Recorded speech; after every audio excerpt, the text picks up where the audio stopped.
B, agreeing to the incentives and giving in to the proposal by the National Security Advisory Council, NSAC, to alter the result of the presidential elections contrary to Articles 10, 732BC, 75, 138, 232, 249 of the Constitution, Sections 9, 26, and 30 of the IEBC Act, Sections 7, 8, 9, 10, 11, 16, 24 of the Leadership and Integrity Act, and Sections 8, 9, 10, 12, 16, and 17 of the Public Officer Ethics Act. C, disowning the results of the 2022 presidential elections in which the commissioners had participated in the verification and tallying, contrary to Articles 10, 732B, C, 75, 232, 249 of the Constitution, Section 9, 26, and 30 of the IEBC Act, Sections 7, 8, 9, 10, 11, 16, and 24 of the Leadership and Integrity Act, and Sections 8, 9, 10, 12, 16, and 17 of the Public Officer Ethics Act. D, accepting the proposal to alter the results of the elections to subvert the will of the people of Kenya contrary to Articles 10, 732BC, 75, 232, 249 of the Constitution, Sections 9, 26, and 30 of the IEBC Act, Sections 7, 8, 9, 10, 11, 16, and 24 of the Leadership and Integrity Act, and Sections 8, 9, 10, 12, 16, and 17 of the Public Officer Ethics Act.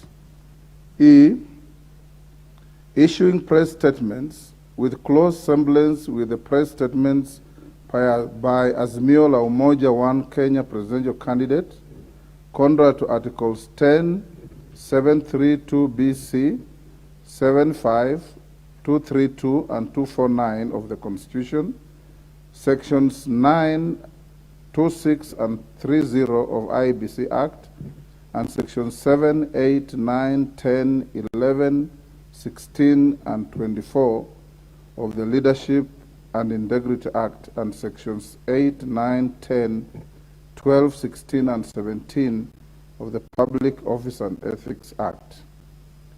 F, failing to follow the well set out guidelines for the verification, tallying, and announcement of the presidential elections results contrary to Article 10, 732BC, 75, 232, and 249 of the Constitution of Kenya 2010, Sections 9, 26, and 30 of the IEBC Act, and Sections 7, 8, 9, 10, 11, 16, and 24 of the Leadership and Integrity Act, and Sections 8, 9, 10, 12, 16, and 17 of the Public Officer Ethics Act. Honorable members, Reverend Dumbi further states that the four commissioners grossly misconducted themselves by, honorable members, take your seats, the nearest seat available.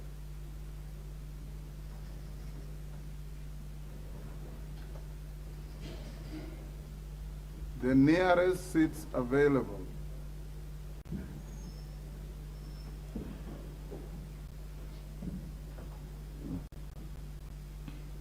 Honorable members, Reverend Dumbi further states that the commissioners grossly misconducted themselves by A, concurring to support the unlawful attempt to alter the results of the presidential elections in favor of one candidate, or in the alternative to force a runoff. B, acting in liaison with one faction in a presidential election. C, refusing to follow the well set out guidelines for the verification and tallying announcement of the presidential elections. And D, swearing affidavits in support of petitions challenging the presidential election. 8, additionally, Honorable members, Reverend Dumbi also states that the 4 commissioners demonstrated incompetence by A, agreeing to the proposal to alter the results of the presidential elections in favor of one candidate, or in the alternative, to force a runoff. B, failing to follow the set out guidelines for the verification and tallying announcement of the presidential elections. C, swearing affidavits in support of petitions challenging the presidential election. D, disowning the results of the 2022 presidential elections. E, conveying and attending meetings purportedly to discuss and appoint counsel to represent the Commission in the presidential election petitions.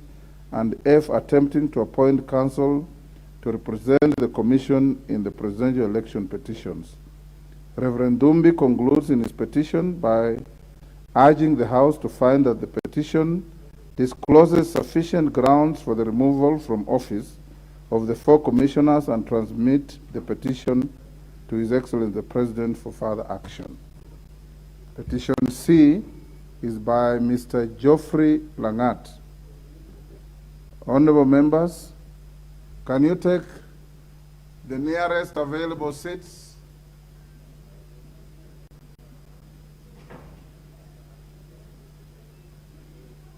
The nearest available seats, Mpuri Apuri.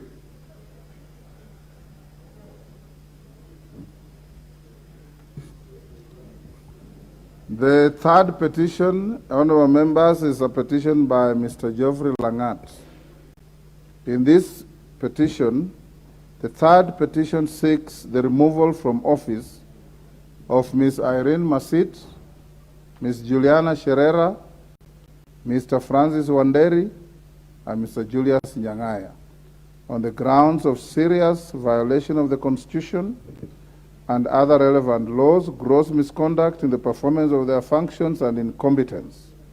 In the petition, Mr. Geoffrey Langat states that conduct of the 4 commissioners violated Article 3.2 and Article 81 EV of the Constitution and Sections 26 and 30 of the Independent Electoral and Boundaries Commission Act 2012. Mr. Langat concludes his petition by praying that the National Assembly takes the necessary steps as per Article 251 of the Constitution on removal of the commissioners.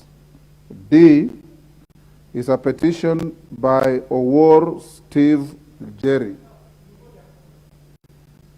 The fourth and final petition seeking the removal from office of Mr. Juliana Sherera, Francis Madenge, and Ms. Irene Masit and Mr. Julius Abonyo for violation of the provisions of Article 3.2, Article 10.2, Article 81E, Roman 3, Roman 4, and Roman 5, and Article 88.2 of the Constitution in their conduct leading up to the declaration of the presidential results in 2022 general elections. Mr. Jerry calls upon the House to consider his petition, urgently vote on it, and transmit it to His Excellency the President for the appointment of a tribunal to investigate the conduct and violations committed by the 4 commissioners as outlined in his petition.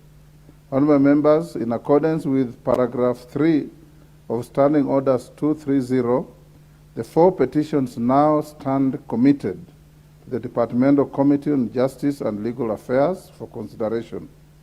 The work of the committee is to guide the House by way of comprehensive report on whether the petitions satisfy the grounds for removal of any or all of the cited members of a constitutional commission as set out in clauses 1 and 2 of Article 251 of the Constitution. The committee has 14 days within which to submit a report to the House as required under paragraph 4 of Standing Orders 230. My predecessor, the Honorable Justin Muturi, has previously guided this House that the proceedings relating to the removal of persons from office are quasi-judicial in nature and require judicious attention and sobriety. Indeed, honorable members, even the High Court has had occasion with regard to the petition for the removal from office of the then Auditor General, Mr. Edward Ouko, to remind the House that it must conduct any quasi-judicial proceedings in strict compliance with Article 47 of the Constitution and Section 4 of the Fair Administrative Action Act 2015. Section 4 of the Fair Administrative Action Act 2015 reads as follows. 4.1. Every person has the right to administrative action which is expeditious, efficient, lawful, reasonable, and procedurally fair. 2. Every person has the right to be given written reasons for any administrative action that is taken against him. 3. Where an administrative action is likely to adversely affect the rights or fundamental freedoms of any person, the administrator shall give the person affected by the decision A, prior and adequate notice of the nature and reasons for the proposed administrative action, B, an opportunity to be heard and to make representations in that regard, C, notice of a right to a review or internal appeal against an administrative decision where applicable, D, a statement of reasons pursuant to Section 6, E, notice of the right to legal representation where applicable, F, notice of the right to cross-examination where applicable, G, information, materials, and evidence to be relied upon in making the decision or taking the administrative action. 4, the administrator shall accord that person against whom administrative action is taken an opportunity to A, attend proceedings in person or in the company of an expert of his choice, B, be heard, C, cross-examine persons who give adverse evidence against him, D, request for an adjournment of the proceedings where necessary to ensure a fair hearing. 5, nothing in this section shall have the effect of limiting the right of any person to appear or be represented by a legal representative in judicial or quasi-judicial proceedings. 6, where the administrator is empowered by any written law to follow a procedure which conforms to the principles set out in Article 47 of the Constitution, the administrator may act in accordance with that different procedure. Honorable members, quasi-judicial proceedings for the removal from office of a member of a constitutional commission or of the hold of an independent office differ significantly from the exercise of the investigatory powers of the House under Article 125 of the Constitution, whereas the House or its committees may actively question witnesses to elicit evidence in an inquiry. Article 251(3) of the Constitution only requires the House to consider a petition and satisfy itself whether the petition discloses a ground for removal. Interrogation and confirmation of the allegations contained in the petition shall be the work of a tribunal appointed by the President for that purpose if a ground for removal is disclosed. Honorable members, in the light of the foregoing and previous challenges encountered in the consideration of petitions for removal of constitutional office holder, permit me to direct as follows with regard to the manner in which the committee shall conduct its hearings. 1, upon receipt of the petitions, the committee shall adopt a timetable for its consideration of the petitions.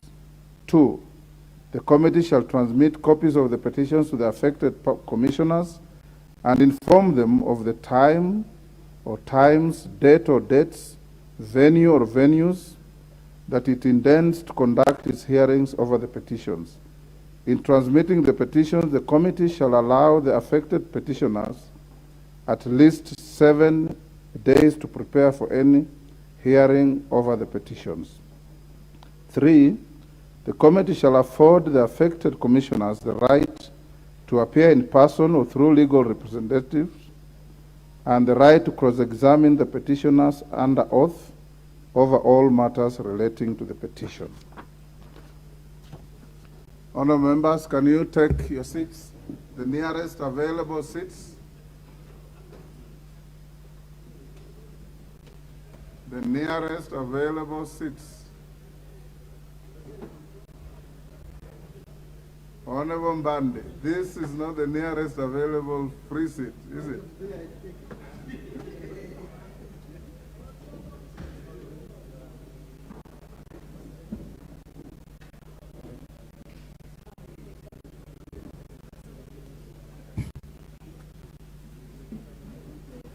Honorable members, the committee shall afford the affected commissioners an opportunity to respond to the petitions either orally or in writing. The committee shall transmit copies of any additional documentation presented by the petitioners to the affected commissioners as soon as is practicably possible, and allow the commissioners an opportunity to respond to such additional documentation. The committee must refrain from prosecuting the petitions on behalf of the petitioners. Instead, it shall allow each petitioner to present their case and permit the affected commissioners to present their responses and thereafter consider whether a ground for removal has been disclosed or not. Honorable members, I therefore call upon the committee to hear both the petitioner and the affected commissioners with minimal interventions. The committee is to provide a forum for hearing the competing claims and not a forum for advancing the interests of either the petitioners or the affected commissioners. The committee must remain decorous at all times and civil towards all parties that appear before it. I would urge the committee to bore a leaf from the conduct of quasi-judicial proceedings, such as the one now referred to, from comparative parliamentary jurisdictions, including our very own Senate, whenever the Senate hears impeachment proceedings. The committee has 14 days within which to submit a report to the House, as required under paragraph 4 of Standing Order 230.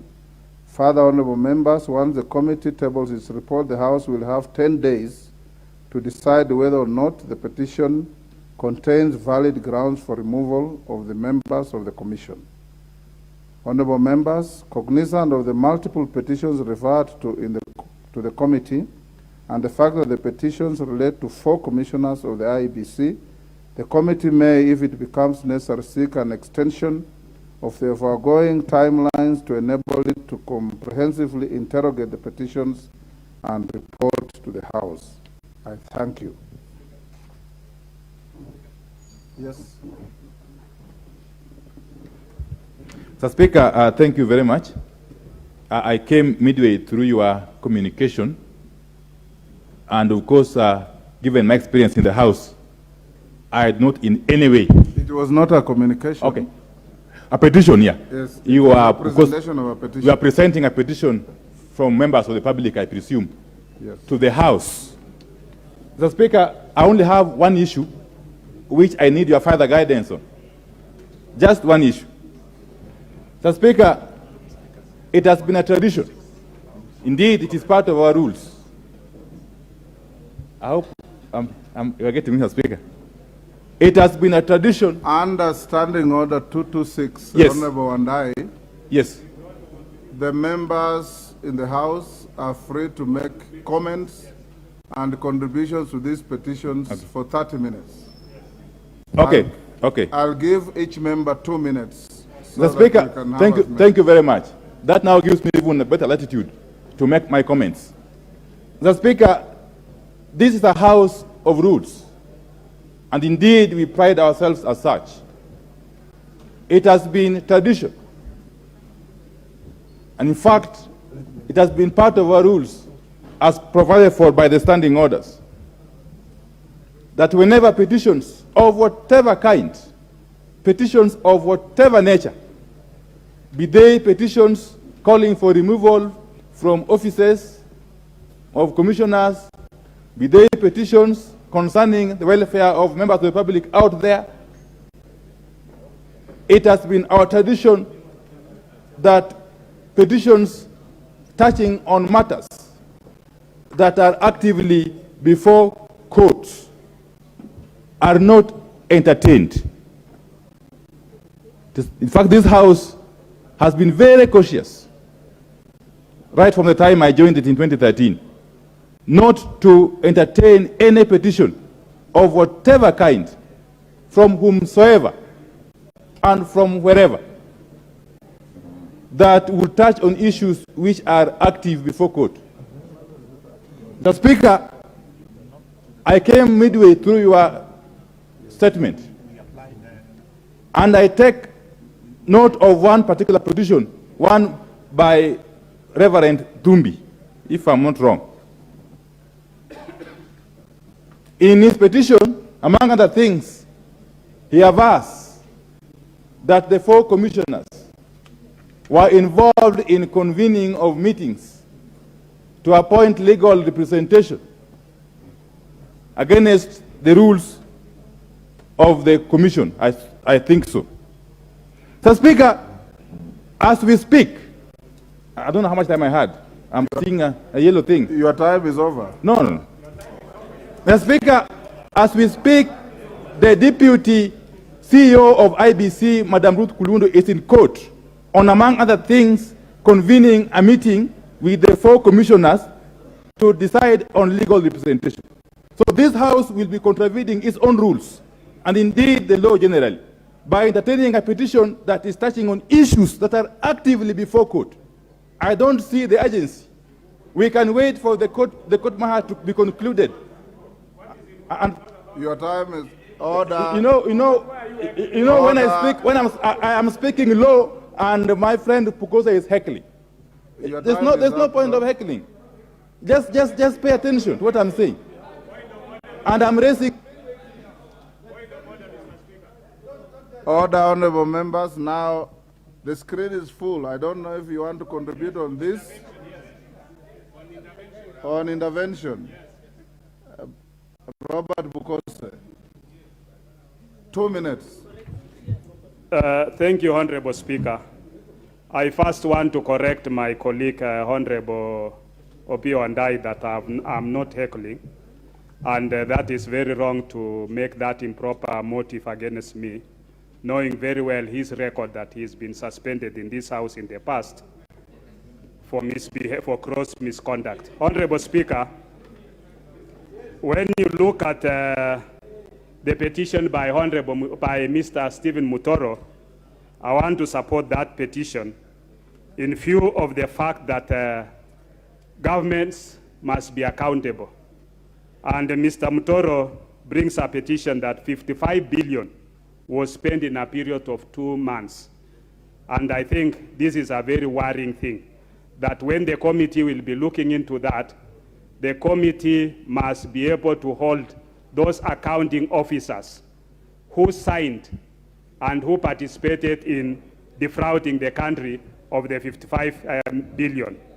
Secondly, on the other petitions by Reverend Dumbi, Geoffrey Langat, and Owor Jerry, on the removal of the 4 commissioners. The case that is in court is not about the removal of the 4 commissioners. It is about hiring of the lawyers. And I think the committee will be able to look at whether the matter is sub judice or not. And when a member claims a matter is sub judice, he should be able to present the documentation in the floor to show to that effect. Without that documentation, you cannot be able to cark the work of Parliament. I support. The Honorable Gideon Ochanda. Mr. Speaker, I want to do a comment on the issue of 223. What happens, Mr. Speaker, is the owners of this House to make right and approve budgets, the national budget of this country. And Article 223 gives the space within which the executive is able to use monies that are not yet approved by this House. Mr. Speaker, it's a contradiction in one way or the other. But more fundamentally, the amounts that are involved, particularly the amount that is involved in the petition, over 200 billion, is such a huge amount of money that if it is allowed under 2223, I think something must be done. Basically, the executive is taking over the role of making the budget from this House. And I want to believe, Mr. Speaker, that the House needs to be awake to this so that we, either in one way or the other, place limits within which this can be allowed, or on the other hand, do away with this Article 223 in wholesale. So, Mr. Speaker, if you don't want to be denied this chance of making the budget as this House, then we need to watch out the issue of Article 223. Thank you, Mr. Speaker. The Honorable Didimas. Thank you, Mr. Speaker, for giving me this opportunity to support all the petitions as read by yourself, and most importantly, the petition by a Kenyan seeking to remove some commissioners for the reasons that have been properly laid down. And I want to say that all Kenyans have given powers by the Constitution to petition this House on anything as long as they raise matters of fact, Honorable Speaker. And I just want to defend my very good friend, Honorable Pio and I. I've heard some members of Parliament making noise to him. I just want to say that the Honorable Pio and I is justified. No, he is a member of a party that has a very clear history that today they can decide to remove him from office, so he's justified that the party did right to put him where he is. But on the second thing, Honorable Speaker, I support that petition, and anybody... Yes, Honorable Andai. Mr. Speaker, it's not my nature to interrupt debate or my colleagues on the floor. Mr. Speaker, is it in order for the Honorable Baraza to impute very improper motive, firstly on myself and secondly on my party, which has got nothing whatsoever to do with the matter before us, Mr. Speaker? Can you rule him out of order? And also to make him understand that whenever I stand here to speak, I speak on very serious issues. And I remain very objective, given my long experience in this House. You made your point. Thank you. Honorable Didimas Wandai is not part of the petition. Thank you, Honorable Speaker. Let me summarize my support that we look forward to the hearings. We will be there to listen. We will write to the... His time is up. Honorable Beatrice Elachi. He is already off the floor. Thank you, Mr. Speaker. Mr. Speaker, Given a floor to Elachi. I just want to say this to this House today, that indeed, yes, these are Kenyans who have brought this petition. But more importantly, Mr. Speaker, you remember when we were in the Senate, this is an institution, as politicians, we have worked, we come, we decide how it moves, and then again, we will come every 5 years after elections. We always have issues with IEBC. But one of the things that I realized, we deal with commissioners, but we don't deal with the staff. And therefore, Mr. Speaker, as we look at the petitions, can we also now realign IEBC to go back to the independence that it had? And since the three are also coming out, so it means we shall have a clean slate. I don't want to say anything about that, as I know, yes, there are those who are in court. Let us look at the matters that are in court before also we go to the petition. Thank you, Mr. Speaker. What is out of order, Honorable Kajwang? Mr. Speaker, there's an issue which we have dealt with, we struggled dealing with in the 13th Parliament, and it continues today. And you may want to make a considered ruling on this, how members dress in these chambers. It's a very concerning issue, because you have a speaker's manual on dress. Yes. And I do not have to. You are a member of this House for a long, long time, so you have this on your fingertips. If a member is dressed in a manner, which does not depict his religious persuasion, or which does not generally, which is Go on. Yes, yeah, Mr. Speaker. Like the member who just spoke a few minutes ago, without disclosing his name for the sake of his constituents, you may have to let us know if we can come with apparels which do not suggest our religious persuasion, other than the fact that we are male. of his apparel is I want to request you, Mr. Speaker, because this has been very confusing. Somebody comes here with a headgear, another comes here with a headband, and it has been a big problem, Mr. Speaker. Is it in order that you can, at one point in time, in your own discretion, look through the Speaker's manual and give us what should be the correct dressing in this House? Thank you, Honorable TJ. I will do that. Honorable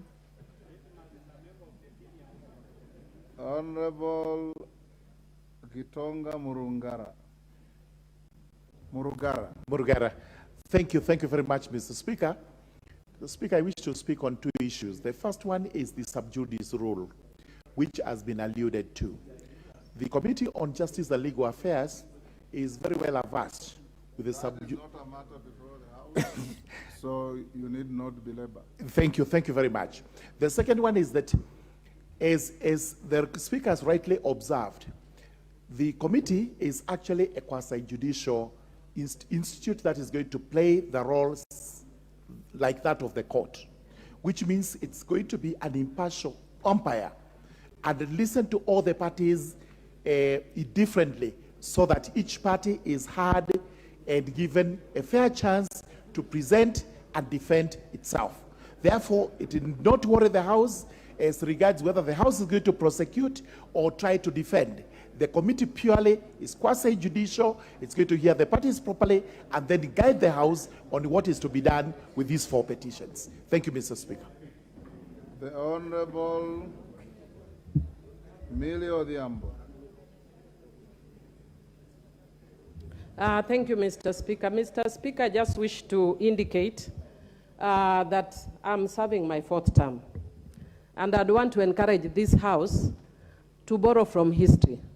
Once elections are done, the country moves on. So let us not get stuck at a point where we still want to feel like we are electioneering. Our side of a coalition went to court. The court ruled against us. We were told we were hot air, cold air, wild goose chase, tame goose chase. And we accepted and we moved on, Mr. Speaker. So I think actually this petition is in very bad taste. It's taking the country back. And I think what we need to do is let the commissioners go on with their work. The ones who are supposed to retire, let them retire honorably. Let the ones who want to continue with their work continue. Because even if you look at what the court ruled, there's nothing that untoward that was said about them, nothing illegal that they did. And so, Mr. Speaker, I just want to say, let the country realize that we are moving on. And let us stop getting stuck. Let us borrow from history and what has gone on in the past. Thank you, Mr. Speaker. I see my time is up. Kimani Ichung'wah. Thank you, Honorable Speaker. And I wanted to raise first on a point of order to what the Honorable Millie Odhiambo was purporting, because I think we must appreciate that these 2 petitions are petitions by members of the public who have every right to petition the House, and consider these both petitions with the due diligence and justice, give justice unto them, Honorable Speaker. But Honorable Speaker, more profoundly is on the issue of the removal of the commissioners, Honorable Speaker, the petition by Reverend Thumbi. Honorable Speaker, I just want to beseech members, since this is a petition by a member of the public, the committee on JAILA, and Honorable Speaker, you've done well, you have guided the JAILA committee on how to conduct work in regard to that petition. We allow the committee to consider that petition, and I think it's just the first stage in such a process when you're dealing with constitutional commissions. And therefore, Honorable Speaker, I don't even want to say much on that. Honorable Speaker, on the petition by Mr. Stephen Mutoro of COFEC, Honorable Speaker, I really want to support this petition. And note, Honorable Speaker, that indeed the previous regime committed close to 200 billion shillings out of the budget cycle. And this is something, Honorable Speaker, if we do not stop now, is going to portend a very bad precedent even for the current regime. And I really want to ask the Public Petitions Committee to take up this matter with gusto and address the issue of the abuse of Article 223 of the Constitution. Because many of the things, Honorable Speaker, that you find were committed to in the last days of the last regime are things that would have waited for the annual estimates this year and be considered, or even for a supplementary budget this year, Honorable Speaker. And therefore, I really want to support that petition by COFEC and encourage the public petitions to act very fast and get us to know the real details of what are these unseen things that the previous regime was so intent on. The Honorable Atandi.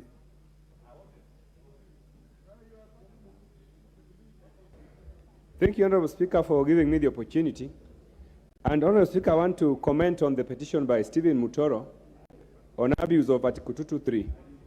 Honorable Speaker, this article was well intended by the drafter of the new constitution. But Honorable Speaker, this article has been abused extensively by the previous regimes. Honorable Speaker, the article is intended for responsive governance. And when there are emergencies and there's need for certain expenditures to be cut, this is when this article takes effect.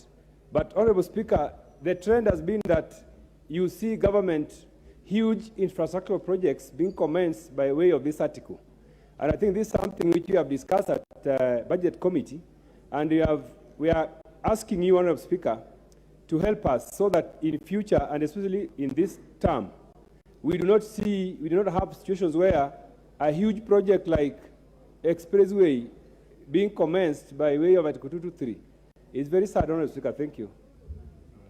Honorable Orero, Peter.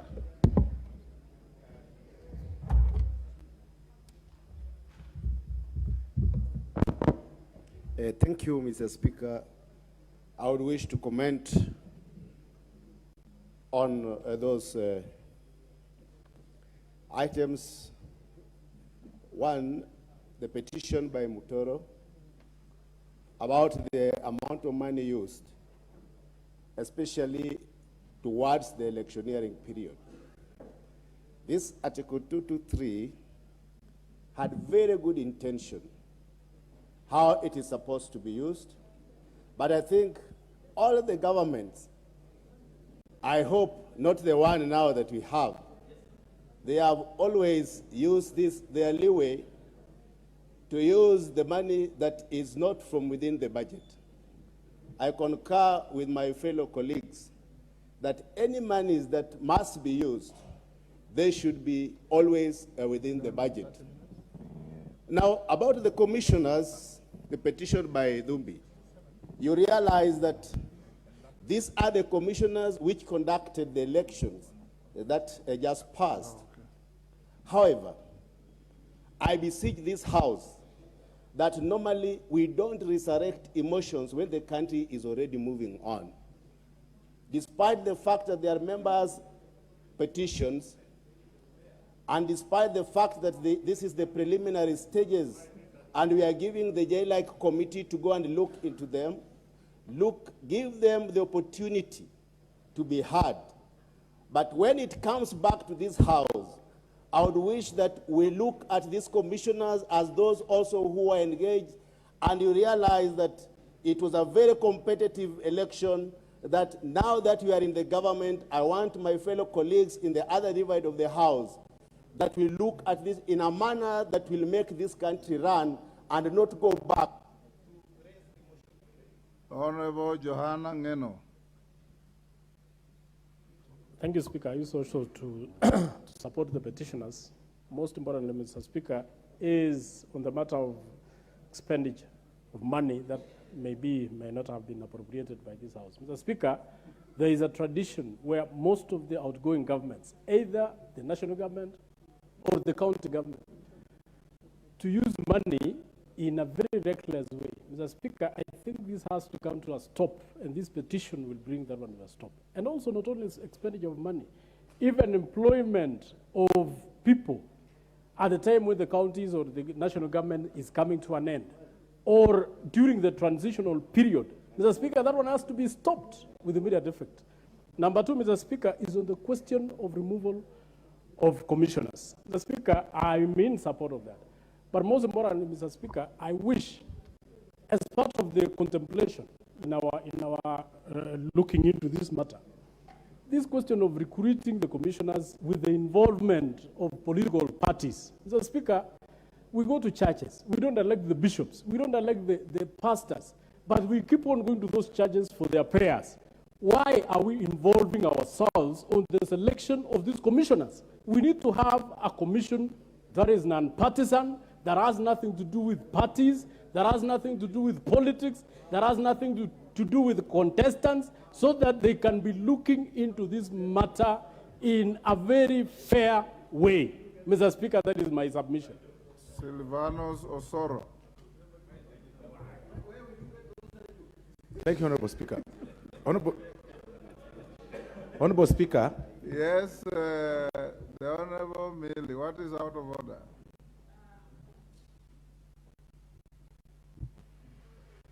Give Honorable Millie the microphone. There you are. Oh, sorry. Thank you, Mr. Speaker, for indulging me. And I do apologize for raising this point of order at this point because our committee is sitting for vetting, so I have to actually leave. Mr. Speaker, we've just been served with a supplementary order paper, and my concern is that I've not seen Suba North in the approval of nominees to various constituency development fund committees. So I know it's coming. That's why I'm saying I was requesting that you indulge me now because I have to leave. So that, Mr. Speaker, when it does come, if you could kindly consider it, Mr. Speaker, because we have multiple roles, and when that role will be coming, I currently have a role with the Defense Committee, but I cannot let the role of Suba North go because I'm in Defense Committee. So I'm just seeking your indulgence that when this comes up, if we could find out why, because we've already submitted the names, and it will be unfair for some constituencies to be considered and others are not. Thank you for indulging me.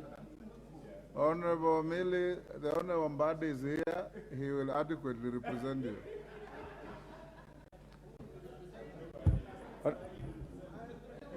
I have the floor, Honorable Speaker. Yes. I have the floor, Honorable Speaker. Yes, Osoro.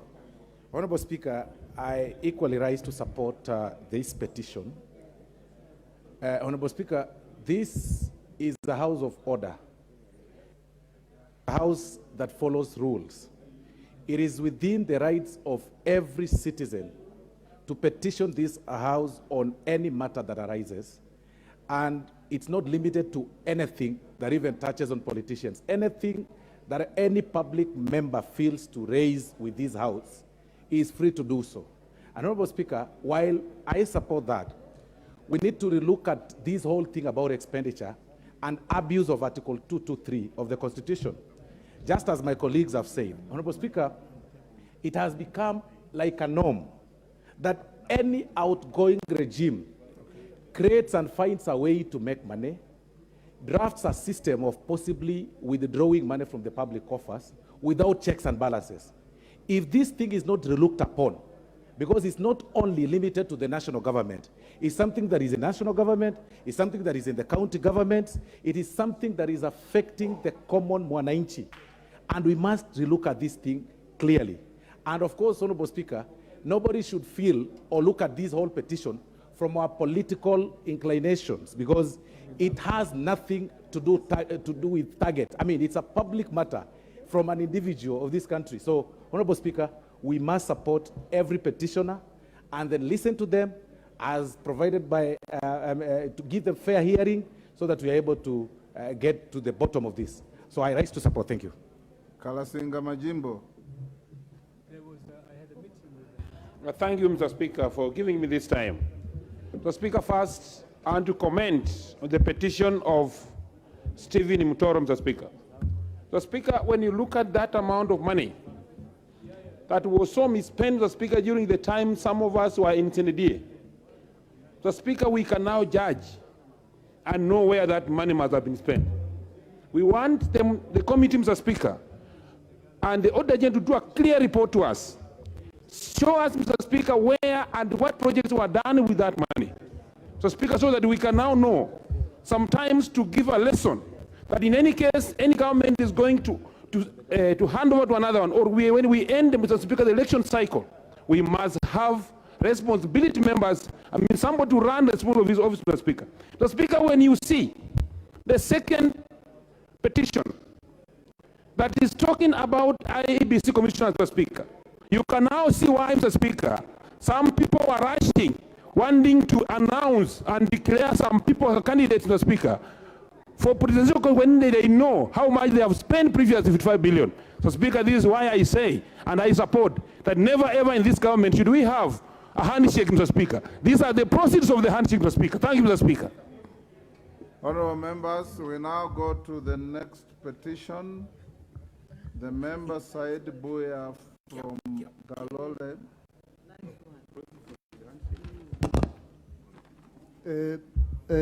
Thank you, Mr. Speaker. I rise to read petition number 003 of 2022 regarding the gazettement of Hola Irrigation Scheme land to allow for the expansion of the county headquarters of Tana River. I, the undersigned, on behalf of the residents of Galole, Tana River County, draw the attention of the House to the following. Number one, that Hola Irrigation Scheme in Tana River County was gazetted on the 26th April 1963 and covers an area approximately 12,630 acres. Number two, that the scheme was initially used as a settlement scheme to settle thousands of Mau Mau freedom fighters and residents of Tana River in general in the 1960s. That the geographical location of Hola Irrigation Scheme at the heart of Hola Town has over the years proven to be disadvantageous to area residents in view of the fact that it continues to block the much needed expansion of Hola Town, which is the headquarters of Tana River County. That in a bid to address this long-standing challenge, officials of the national government and the county government of Tana River and the National Irrigation Authority, members of parliament, and the National Land Commission and other stakeholders met in Hola Town on the 15th of July 2021 and mutually agreed to degazette 2,000 acres in the southern eastern parts of the scheme to facilitate expansion of Hola Town. That the meeting further proposed extension of the scheme's northern borders by a similar acreage of 2,000 acres so as to compensate for the degazettement. That the proposed degazettement and replacement of the southeastern segment of the scheme will secure the expansion of Hola Town and Tana River County in general through economic, social, and infrastructural development that is presently hindered by the scheme's current location. That efforts to have the matter by the relevant authorities have not yielded any fruit, and that the issues in respect of which this petition is made are not pending before any court of law or other constitutional or legal body. Therefore, your humble petitioners pray that the National Assembly, through the Public Petition Committee, intervenes to facilitate timely degazettement of the 2,000 acres in the southern and eastern parts of Hola Irrigation Scheme to facilitate expansion of Hola Town and to facilitate extension of the scheme's northern borders by similar acreage of 2,000 acres, and makes any other orders deemed fit in the circumstances of this petition. Thank you, Mr. Speaker. The petition is committed to the Public Petitions Committee. Next order. Order number 5, papers.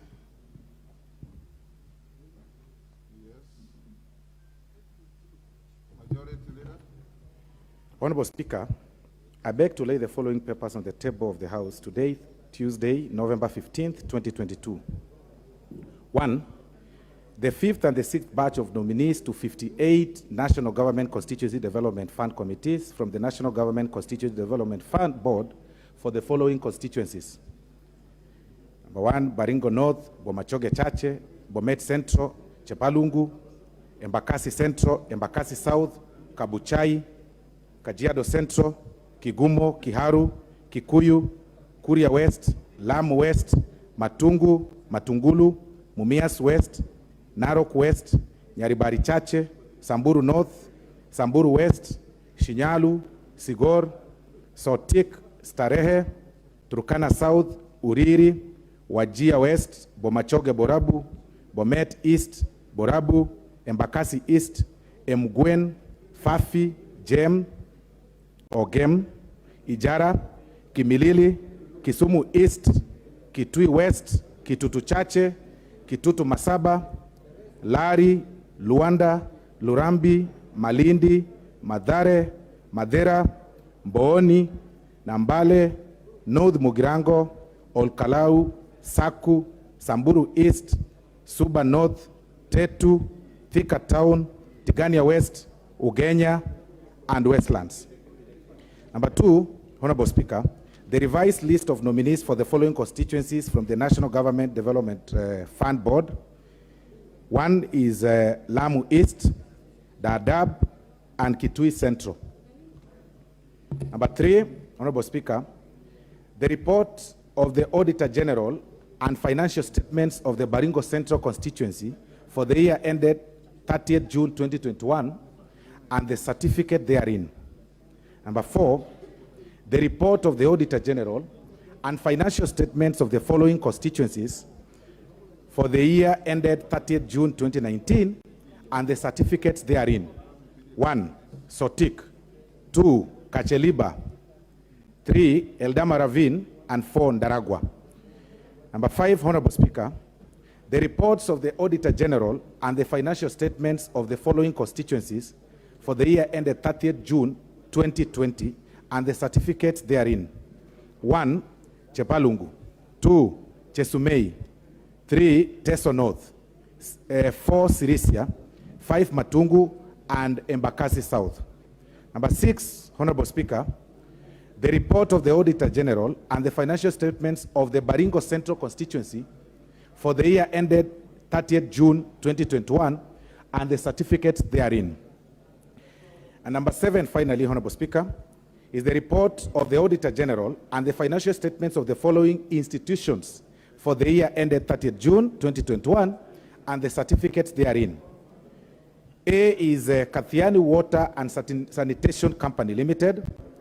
B, Jomo Kenyatta Foundation, Commission for University Education, Kenya Medical Practitioners and Dentists Council, Kenya Medical Supplies Authority, KEMSA, Kenya Medical Laboratory Technicians and Technology Board, National AIDS Control Council, Egerton University, Machakos Technical Institute, National Transport and Safety Authority, Kenya Ordnance Factories Corporation, Revenue Accountability Statements, that is the Kenya Revenue Authority, and National Crime Research Center, and finally, the Tourism Regulatory Authority. I beg to lay the papers, Honorable Speaker. Haven't you left out some? My list goes up to Q. Or your list is different from mine? There was an element of review, but we possibly could proceed. Daraka Technical and Vocational College, yes. University of Embu, and Tharaka University College. Yes. Thank you, Honorable Speaker. Thank you, Honorable Soro.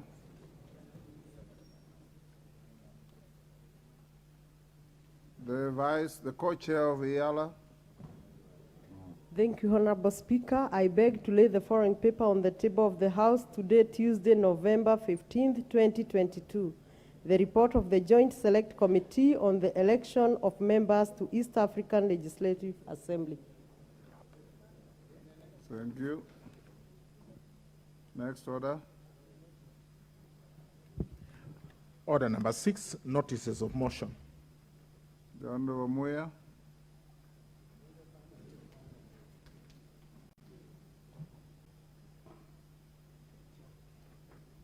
Thank you, Honorable Speaker. Honorable Speaker, I beg to give notice of the following motion that pursuant to the provision of Article 50 of the Treaty for the Establishment of East African Community and Rule 13.5 of East African Legislative Assembly elections of members of the Assembly rule, this House adopts the report of the Joint Select Committee on the election of members to the East African Legislative Assembly on its consideration of the names and nomination papers of the duly nominated candidates for the election as members of East African Legislative Assembly, laid on the table of the House today, Tuesday, 15th November 2022.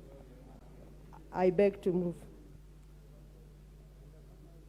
You move, or is it a notice of motion, or you're moving a motion?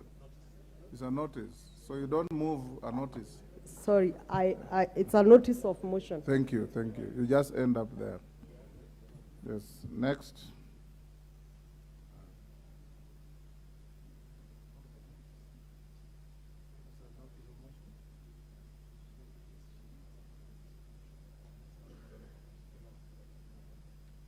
Understanding orders at 3-1,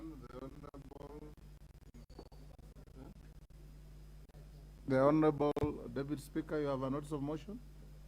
Go ahead. Give the notice. Honorable Speaker, I rise under Standing Order number 33, seeking leave to move the adjournment of the House for the purpose of discussing a definite matter of urgent national importance regarding to an increase in the prevalence of chemical pesticides in the country. Honorable Speaker, during the 12th Parliament, I presented a petition in this House drawing its attention to the increase in the prevalence of chemical pesticides in Kenya, which poses a risk to the health to human health, but also not only to human health, but also to the environment and biodiversity. The respective committee tabled a report of the petition. However, the resolutions of this House are yet to be implemented. There is still prevalence of chemical pesticides in Kenya, which pose a risk not only to human health, but also to our biodiversity. These products were classified as follows: 24 products that cause cancer, 24 products that are mutagenic, 35 products that cause endocrine disruption, 140 products that are neurotoxic, and they are causing brain damage in children, 262 other products that show clear effects on reproduction, toxicity, and are carcinogenic. Honorable Speaker, concerned that about 76% of the total volume of the pesticides used in Kenya have one or more active ingredients that are categorized as highly hazardous pesticides. Noting that these highly hazardous pesticides are a global human rights concern, endangering inter alia the rights to food, health, as well as clean, healthy environment, and are regulated by international policy instruments to which Kenya is a state party, with direct operational implications in the pesticide management. Honorable Speaker, about 44% of the total volume of pesticides used in Kenya are not allowed for use in Europe and other jurisdictions, but by some unexplainable double standards are still allowed and permitted in Kenya. In fact, these pesticides that I have pointed out have been banned in America and Europe, but their laws still allow them to manufacture them for export to countries that are ignorant enough and foolish enough to accept these products into our country. And that responsibility, Honorable Speaker, falls on the Pest Products Control Board, who have failed to undertake their due diligence and to protect the lives of Kenyans. This amounts to criminal negligence on the part of the Pest Products Control Board. In the United States of America, the Superior Court of California awarded a farmer $250 million as damages for developing cancer as a result of the repeated exposure to Roundup herbicide, which is manufactured by Monsanto. The same product is available in Kenya, approved by the Pesticide Control Board. The court found that Monsanto did not make information on the dangers of the pesticides available to the public. The same Roundup is found in agrovetes across the country. Honorable Deputy Speaker, you've made your point. You are seeking to have a motion of adjournment. Yes. And the points you are making will come when you move the motion. Okay. Thank you, So Honorable Speaker. you need 20 members to stand in your support.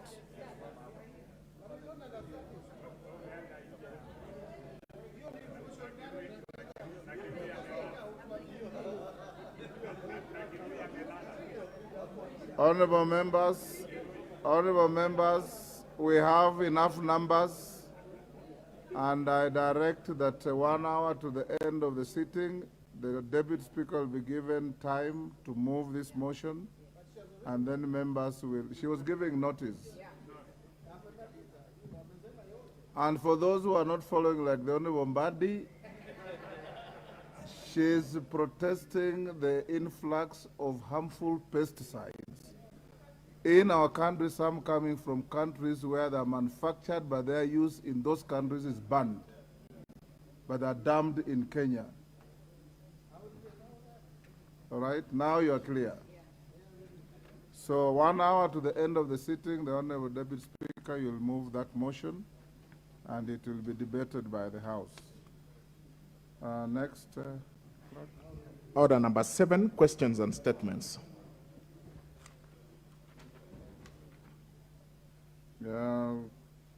Questions? Yes, clerk. Yes, the Honorable Wangari. Thank you, Mr. Speaker.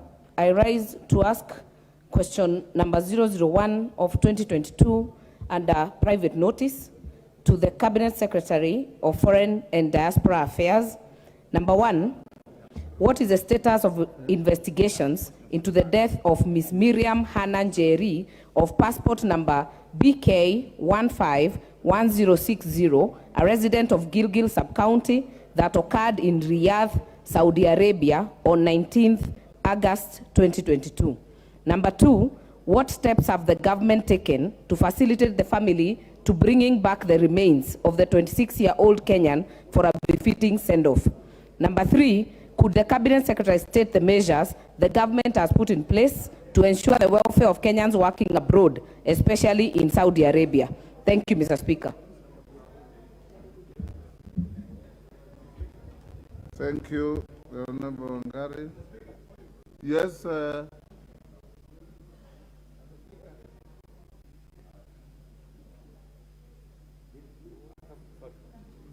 Honorable Wandai.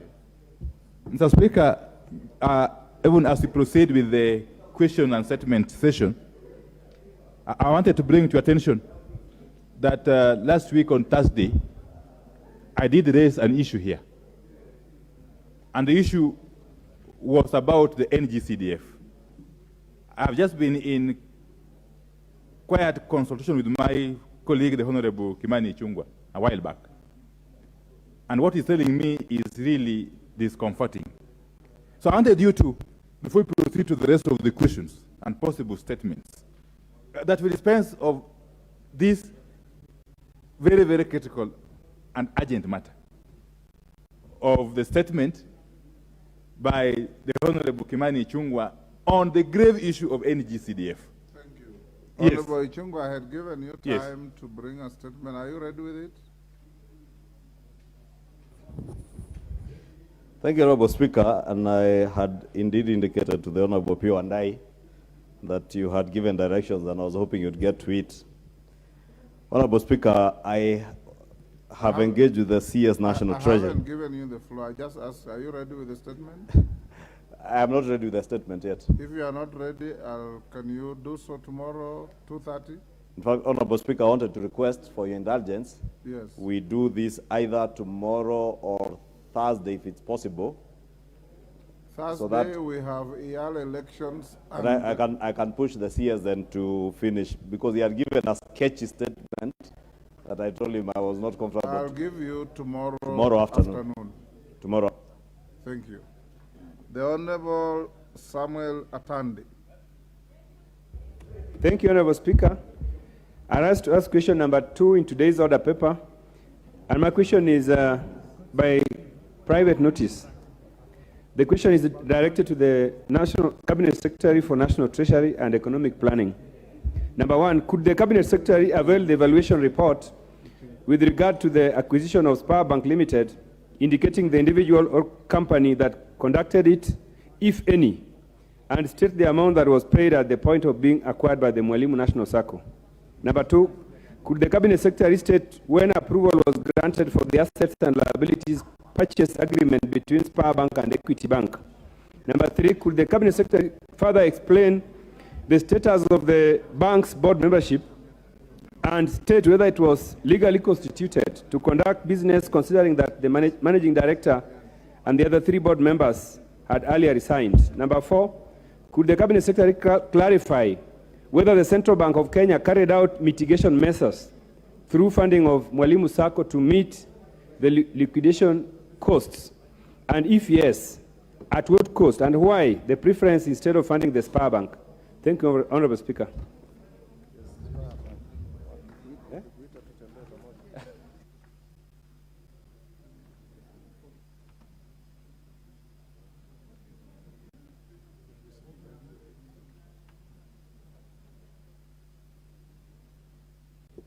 The next question will go to the member of Mwingi Central.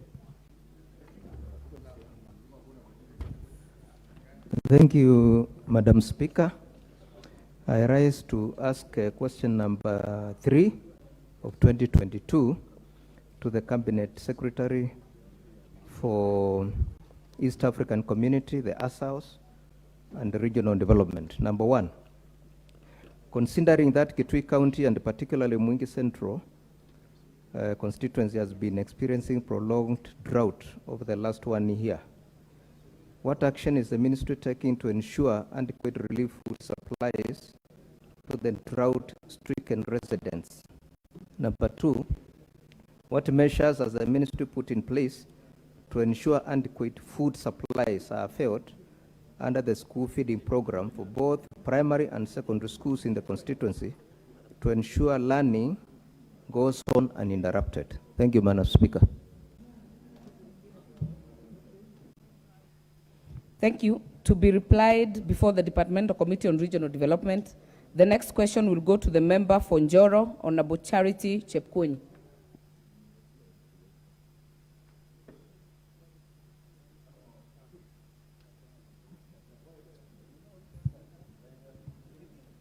I'll give it to the end of the session. The next question will go to the Honorable Rueda Obo, member for Lamu East.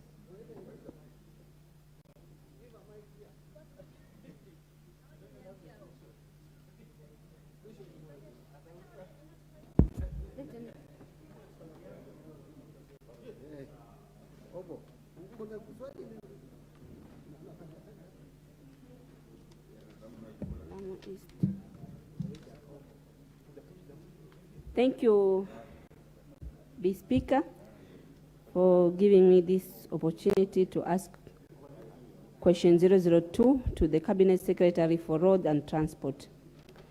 1, could the Cabinet Secretary outline the government policy measure being undertaken to develop marine transport in the country, and particularly in Lamu County?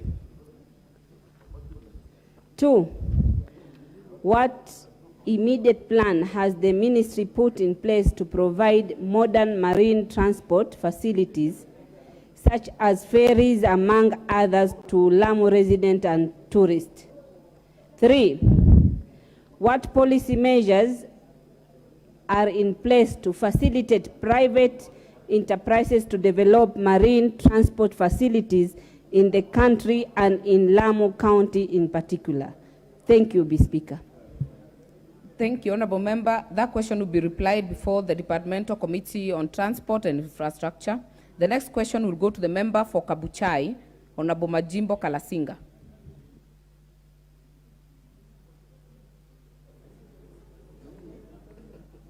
If he's not in the House, the next question will go to the member for Yatta, Honorable Robert Basil.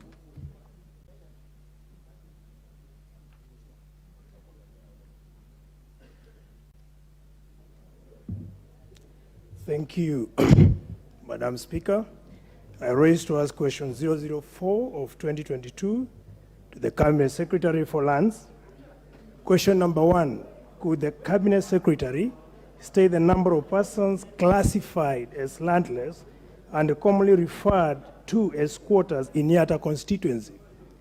Question number 2, what measures has the ministry put in place to ensure that all squatters across the country, and in particular in Yatta constituency, are resettled, and state by when this will be done, including when they shall be issued with title deeds? Thank you, Madam Speaker. Thank you. That will be replied before the Departmental Committee on Lands. The next question will go to the member for Machakos County, Honorable Joyce Kamene.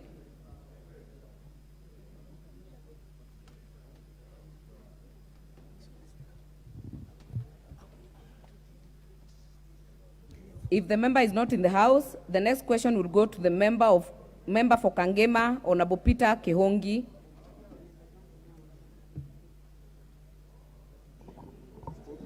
Okay, thank you, Madam Speaker.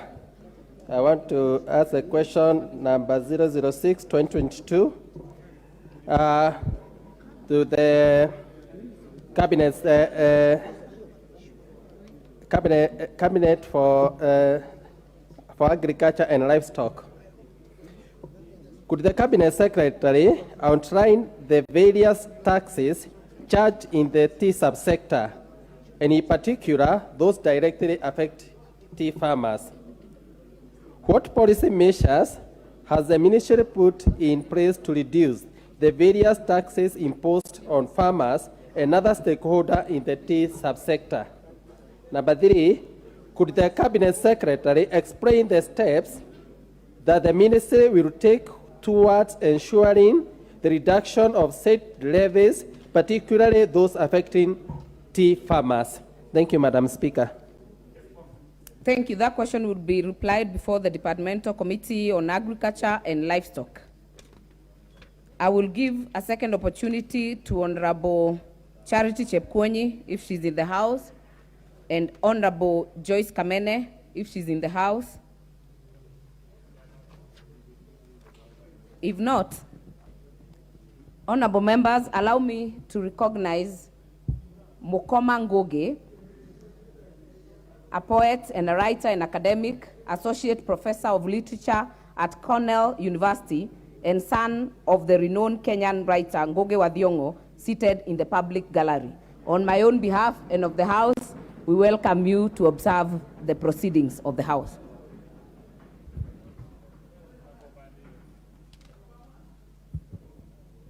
Next order.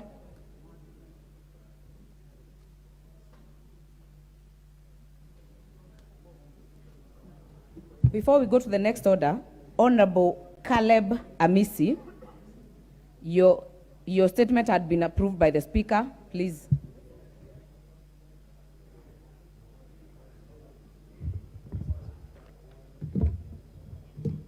Thank you, Madam Speaker.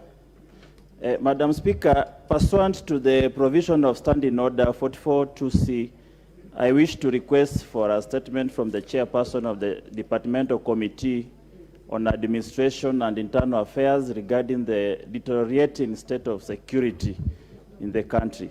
Madam Speaker, recent events unfolding in different parts of the country show that insecurity has increased. Incidences of robbery with violence, mugging, assaults, and the tragic loss of lives being witnessed have spread fear, panic, and apprehension all over the country, especially in urban areas. Concerns have emerged on efficiency, capacity, and operations of the National Police Service in carrying out their mandate, especially that of ensuring the security of its citizens. Criminal activities have increased with declining performance of the national economy, and people in general have little confidence in the effectiveness of the law enforcement efforts in controlling the rampant crime. Kenyans no longer feel safe to move about freely within the central business district of Nairobi and other urban cities. Madam Speaker, it is expected that with the recent appointment of the Inspector General of Police, long-standing measures will be instituted to curb the crime situation. Madam Speaker, it is against this background that I seek a statement from the chairperson of the Departmental Committee on Administration and Internal Affairs on the following. Number 1, could the chairperson explain what measures have been put in place to cope with the rising spate of insecurity within Nairobi and in the country. Number 2, whether the officers working to curb crime are adequately facilitated. Number 3, what measures has the Ministry of Interior and National Administration taken to ensure the number of officers within Nairobi County and its environs is commensurate to the population. Number 4, what measures have the Ministry of Interior and the National Administration put in place to alleviate the psychological effects caused by the enduring burden of stress to those who have lost loved ones on crime? And lastly, what strategies have been put in place by the Ministry of Interior and National Administration to address the increasing insecurity in the rural areas, including the rampant cattle rustling in the northern parts of the country? Thank you, Madam Speaker. Thank you. This statement will go to the chair of the Committee on Administration and Internal Affairs. I don't know how long you'll need. Where is the chair?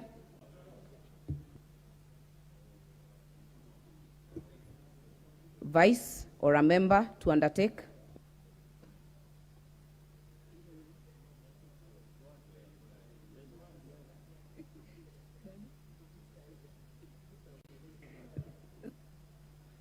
If there is no member in the House, the leader of majority, Honorable Protas, is that Honorable Protas? Are you a member? Give Honorable Protas the microphone. Yes, Madam Speaker. I'm a member of that committee.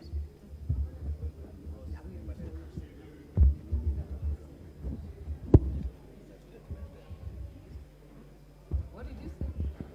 Madam Speaker will respond in 2 weeks. 2 weeks' time. That is good.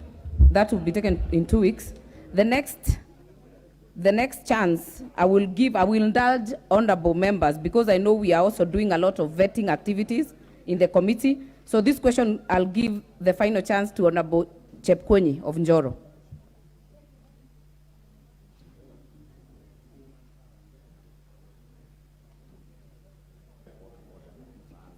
Thank you very much, Madam Speaker, for granting me this opportunity to ask my question.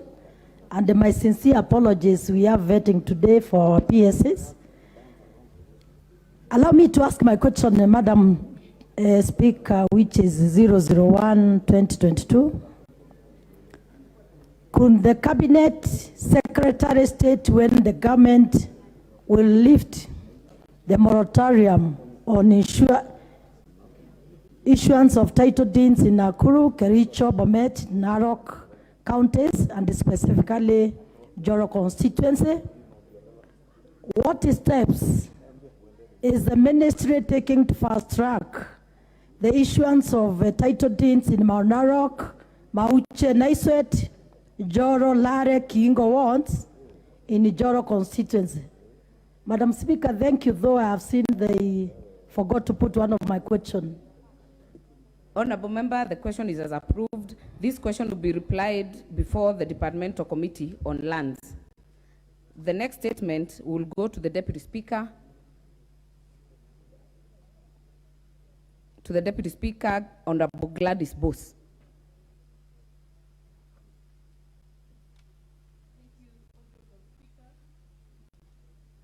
Stand pursuant to the provisions of Standing Order number 179-14, I rise to notify the House by way of statement that the duly elected chairperson and vice chairpersons of committees following the recent elections of committees of the House.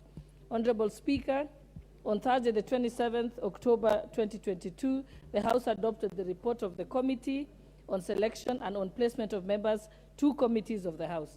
Consequently, and pursuant to the provisions of Standing Order 179, committees conducted and concluded elections of chairpersons and vice chairpersons upon their constitution within the 7-day period as approved by the Speaker.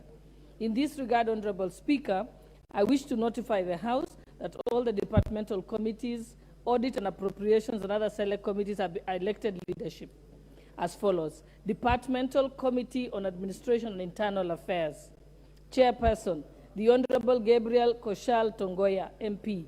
Vice Chairperson, the Honorable Dido Ali Raso, MP.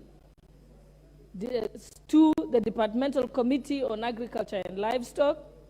Chairperson is the Honorable John Mutunga Kinyuthia, MP.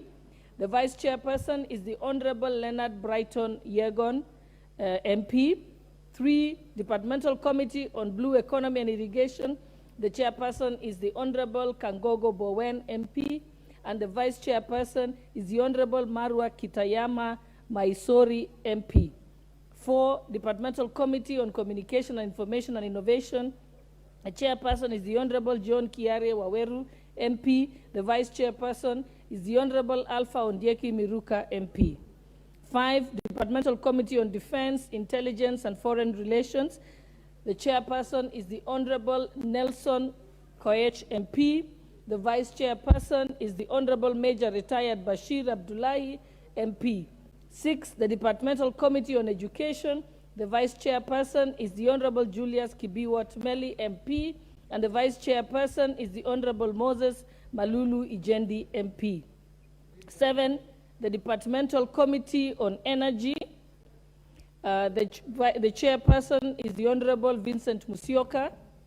The Vice Chairperson is the Honorable Aramat Lemanken, MP. 8, the Departmental Committee on Environment, Forestry and Mining. The Chairperson is the Honorable David Gikaria, MP. And the Vice Chairperson is the Honorable Charles Kamuren, MP. 9, the Departmental Committee on Finance and National Planning. The Chairperson is the Honorable CPA Francis Kuria Kimani, MP. And the Vice Chairperson is the Honorable Ambassador Benjamin Kipkurui Lagat, MP. 10, the Departmental Committee on Health. The Chairperson is the Honorable Dr. Robert Pukose, MP. And the Vice Chairperson is the Honorable Patrick Munene Ndwiga, MP. 11, the Departmental Committee on Housing, Urban Planning and Public Works. The Chairperson is the Honorable Johanna Ngeno Kibiegon, MP. And the Vice Chairperson is the Honorable Murwidhania Rindikiri, MP. 12, the Departmental Committee on Justice and Legal Affairs. The Chairperson is the Honorable George Gitonga Murugara, MP. The Vice Chairperson is the Honorable Ikomas Mwengi Mutuse, MP. 13, the Departmental Committee on Labor. The Chairperson is the Honorable Eric Muchangi Njiru, MP. The Vice Chairperson is the Honorable Fabian Mule Kule, MP. 14, the Departmental Committee on Lands. The Chairperson is the Honorable Joash Nyamoko, MP. And the Vice Chairperson is the Honorable Jane Kihara, MP. 15, the Departmental Committee on Regional Development. The Chairperson is the Honorable Peter Lachakapong, MP. The Vice Chairperson is the Honorable Mary Wanjoroge Wamaua, MP. The Departmental Committee on Social Protection. The Chairperson is the Honorable Alice Wamboi Nganga, MP. The Vice Chairperson is the Honorable Hilary Kiplagat Kosgei, MP. 17, the Departmental Committee on Sports and Culture. The Chairperson is the Honorable Daniel Sitati Wanyama, MP. And the Vice Chairperson is the Honorable James Gidua Wamashukuru, MP. 18, the Departmental Committee on Tourism and Wildlife. The Chairperson is the Honorable Jafeth Kareka Mbuku, CBS MP. And the Vice Chairperson is the Honorable John Juguna Wanjiko, MP. 19, the Departmental Committee on Trade, Industry and Cooperatives. The Chairperson is the Honorable James Gakuya Mwangi, MP. The Vice Chairperson is the Honorable Marianne Chebet Keitany, MP. 20, the Departmental Committee on Transport and Infrastructure. The Chairperson is the Honorable G.K. George Kariuki, MP. The Vice Chairperson is the Honorable Didimas Wekesa Baraza, MP. 21, Public Accounts Committee. The Chairperson is the Honorable John Buddy, CBS MP. And the Vice Chairperson, I stand corrected. I'll repeat. 21, Public Accounts Committee. The Chairperson is the Honorable John Buddy, EGH MP. The Vice Chairperson is the Honorable Nicholas Scott Tindi Mwale, MP. 22, Special Funds Accounts Committee. The chairperson is the Honorable Fatuma Z. Mohammed, MP. The vice chairperson is the Honorable Abdul Rahim Dawood, HSC MP. 23, the Committee on Delegated Legislation. The chairperson is the Honorable Samuel Chepkonga, MP. And the vice chairperson is the Honorable Gishimu Gidinji, MP. 24, the National Government Constituencies Development Fund Committee. The chairperson is the Honorable Musa Sirma, MP. The vice chairperson is the Honorable Kasim Sawa Tandaza, MP. 25, the Constitutional Implementation Oversight Committee.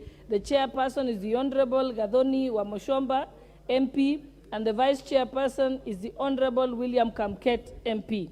26, the Committee on Implementation. The chairperson is the Honorable Raphael B.S. Wanjala, MP, and the vice chairperson is the Honorable Rose Museo Mumo, MP. 27, Diaspora Affairs and Migrant Workers Committee. The chairperson is the Honorable Haika Lydia Mzigi, MP, and the vice chairperson is the Honorable Simon Kingara, MP. 28, Committee on Regional Integration. The chairperson is the Honorable Wanjiko Muhia, MP. The vice chairperson is the Honorable Salah Yakub Farah, MP. 29, Member Services and Facilities Committee. The chairperson is the Honorable Stephen Karani, MP, and the vice chairperson is the Honorable Faisal Badar Salim, MP. 30, the Committee on Parliamentary Broadcasting and Library. The chairperson is the Honorable Daniel Ipuyu Nanok, MP, and the vice chairperson is the Honorable Kiragu Shege, MP. 31, Budget and Appropriations Committee. The chairperson is the Honorable Ndidi Nyoro, MP. The vice chairperson is the Honorable Mary Emase, MP. 32, Committee on Public Petitions. The chairperson is the Honorable Nimrod Mbai, MP. The vice chairperson is the Honorable Janet Sitiene, MP. Public Investments Committee on Governance and Education. The chairperson is the Honorable Jack Wamboka, MP, and the vice chairperson is the Honorable Naisula Lesuda, MP. 34, the Public Investments Committee on Commercial Affairs and Energy. The chairperson is the Honorable David Kosing, MP. The vice chairperson is the Honorable Lillian Gogo, MP. 35, Public Investments Committee on Social Services and Administration and Agriculture.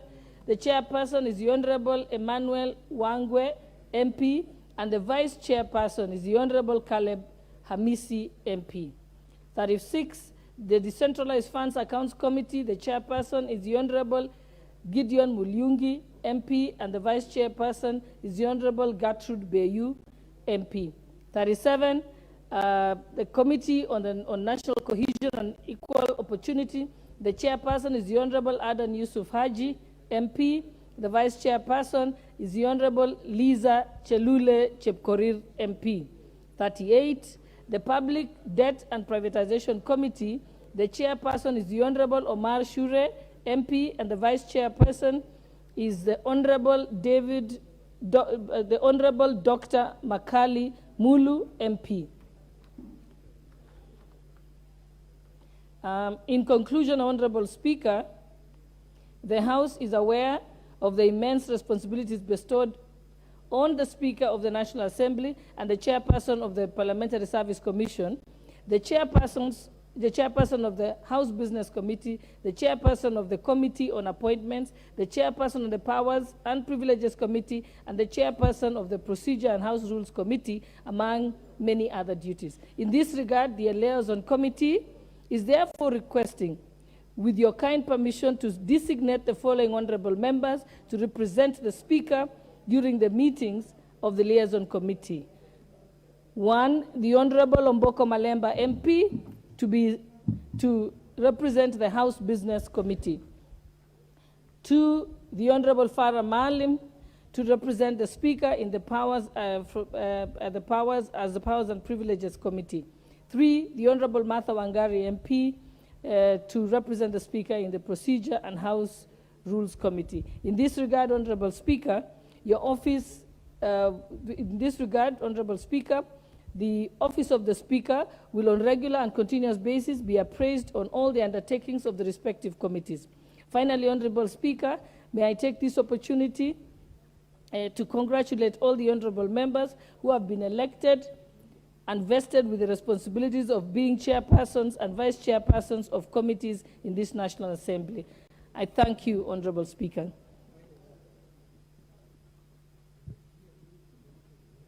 Thank you, the Deputy Speaker.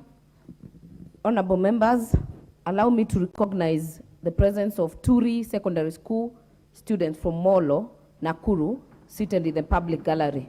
On behalf of myself and the House, you're welcome to observe the proceedings of the House. What is out of order, Honorable Mbadi? Thank you, Madam Speaker. Madam Speaker, I appreciate the communication from the Deputy Speaker, who is also supposed to lead liaison committee. But I was expecting to hear from her when the liaison committee is going to conduct induction so that we can start work. When we wanted to start our activities as a committee, we were advised that there will be need for the liaison committee first to have a meeting or an induction for those members who have never been chairs or who have no experience in some of these activities, that some chairs who are coming in for the first time in their entire life as chairs, some are even the first term members of parliament. So when is this going to happen so that we can start work as committees? Thank you. Honorable Deputy Speaker.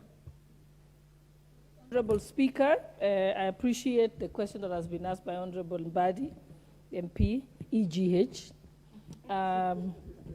I think I wish to confirm that the liaison committee shall be meeting starting tomorrow at 11:30. We will be meeting every Wednesday, but our inaugural meeting will be tomorrow, Wednesday at 11:30, and then thereafter we shall plan the inductions and preparations for the work ahead. Thank you. And honorable members, those in the liaison committee, we already have administrative communication channels for the meetings that can be done even after here. The next statement will be done on behalf of Honorable Owen Bayer, and it will be done by Honorable Paul Katana Kahindi. Thank you, Madam Speaker. A request for statement regarding disbursement of National Government Constituency Development Fund. Honorable Speaker, pursuant to Standing Order 44.2c, I would like to request a statement from the chairperson of the Departmental Committee on National Government Constituency Development Fund regarding the disbursement of constituency development funds by the Ministry of National Treasury.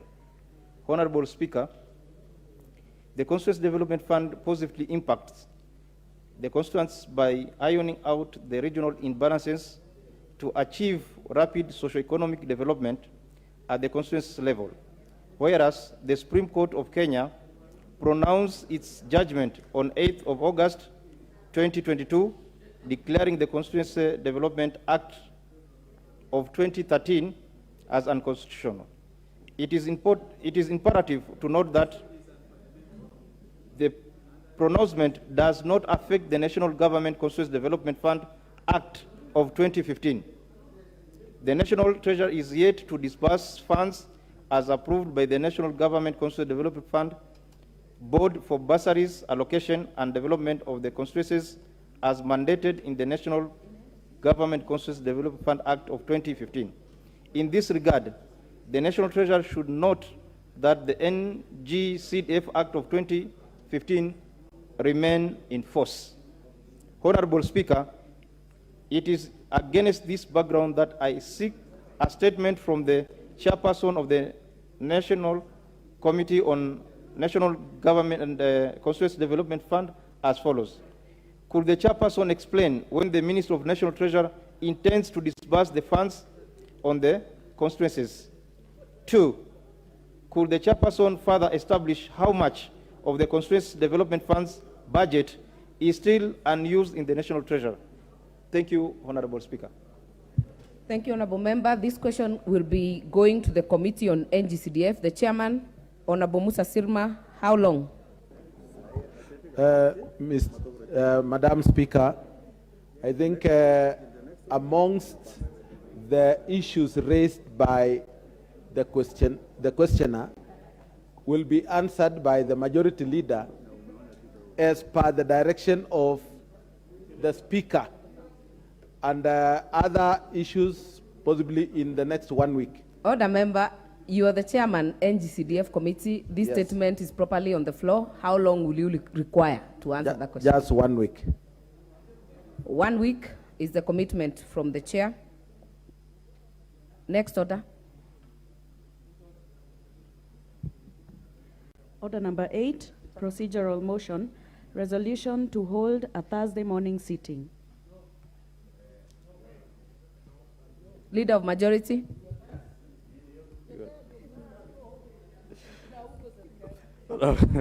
Honorable Speaker, I beg to move the motion that pursuant to the provisions of Standing Order 33B, this House resolves to hold a morning sitting on Thursday, November 17, 2022, commencing at 10 a.m. for purposes of conducting the election of members to the East African Legislative Assembly. Honorable Speaker, I think this is a no-brainer motion, and I hear the Honorable Junaid saying he's tired. I'm sure he thought it was an extension of time today. But it's a procedural motion to have a morning sitting when the Honorable Junaid is fresh in the morning. And we'll not begin very early, we'll begin at 10 a.m. This, as indicated after tabling of the report by the chair of the committee on EALA, the Honorable Wanjiku Muhia, we expect to hold our elections for EALA members on Thursday. And it was in the opinion of the House Business Committee that Thursday afternoon may not be enough because you realize in case there is a rerun, we may not have time to vote for all those members, and considering that it's the last day that we had in terms of the EALA calendar. So we will need to be here at 10 so that we can conduct elections up to late afternoon. And with those very few remarks, I beg to ask the Deputy Whip, Honorable Naomi Wako, to second. Madam Speaker, I second. Thank you.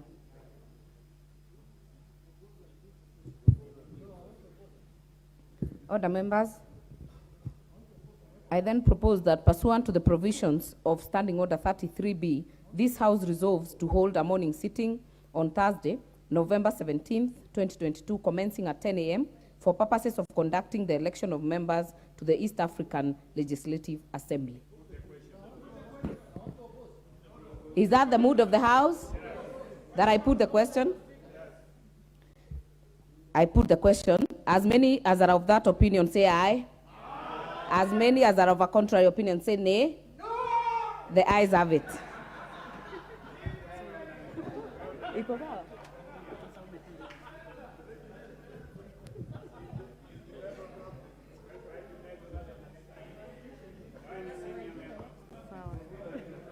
Next order.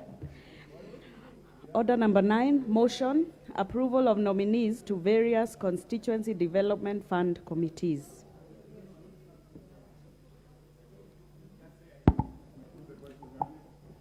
Madam Speaker, I rise to move the motion on the Constituency Development Fund committees.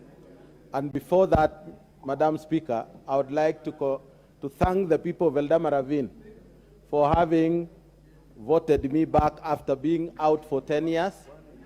And I'm here again working for them very strongly.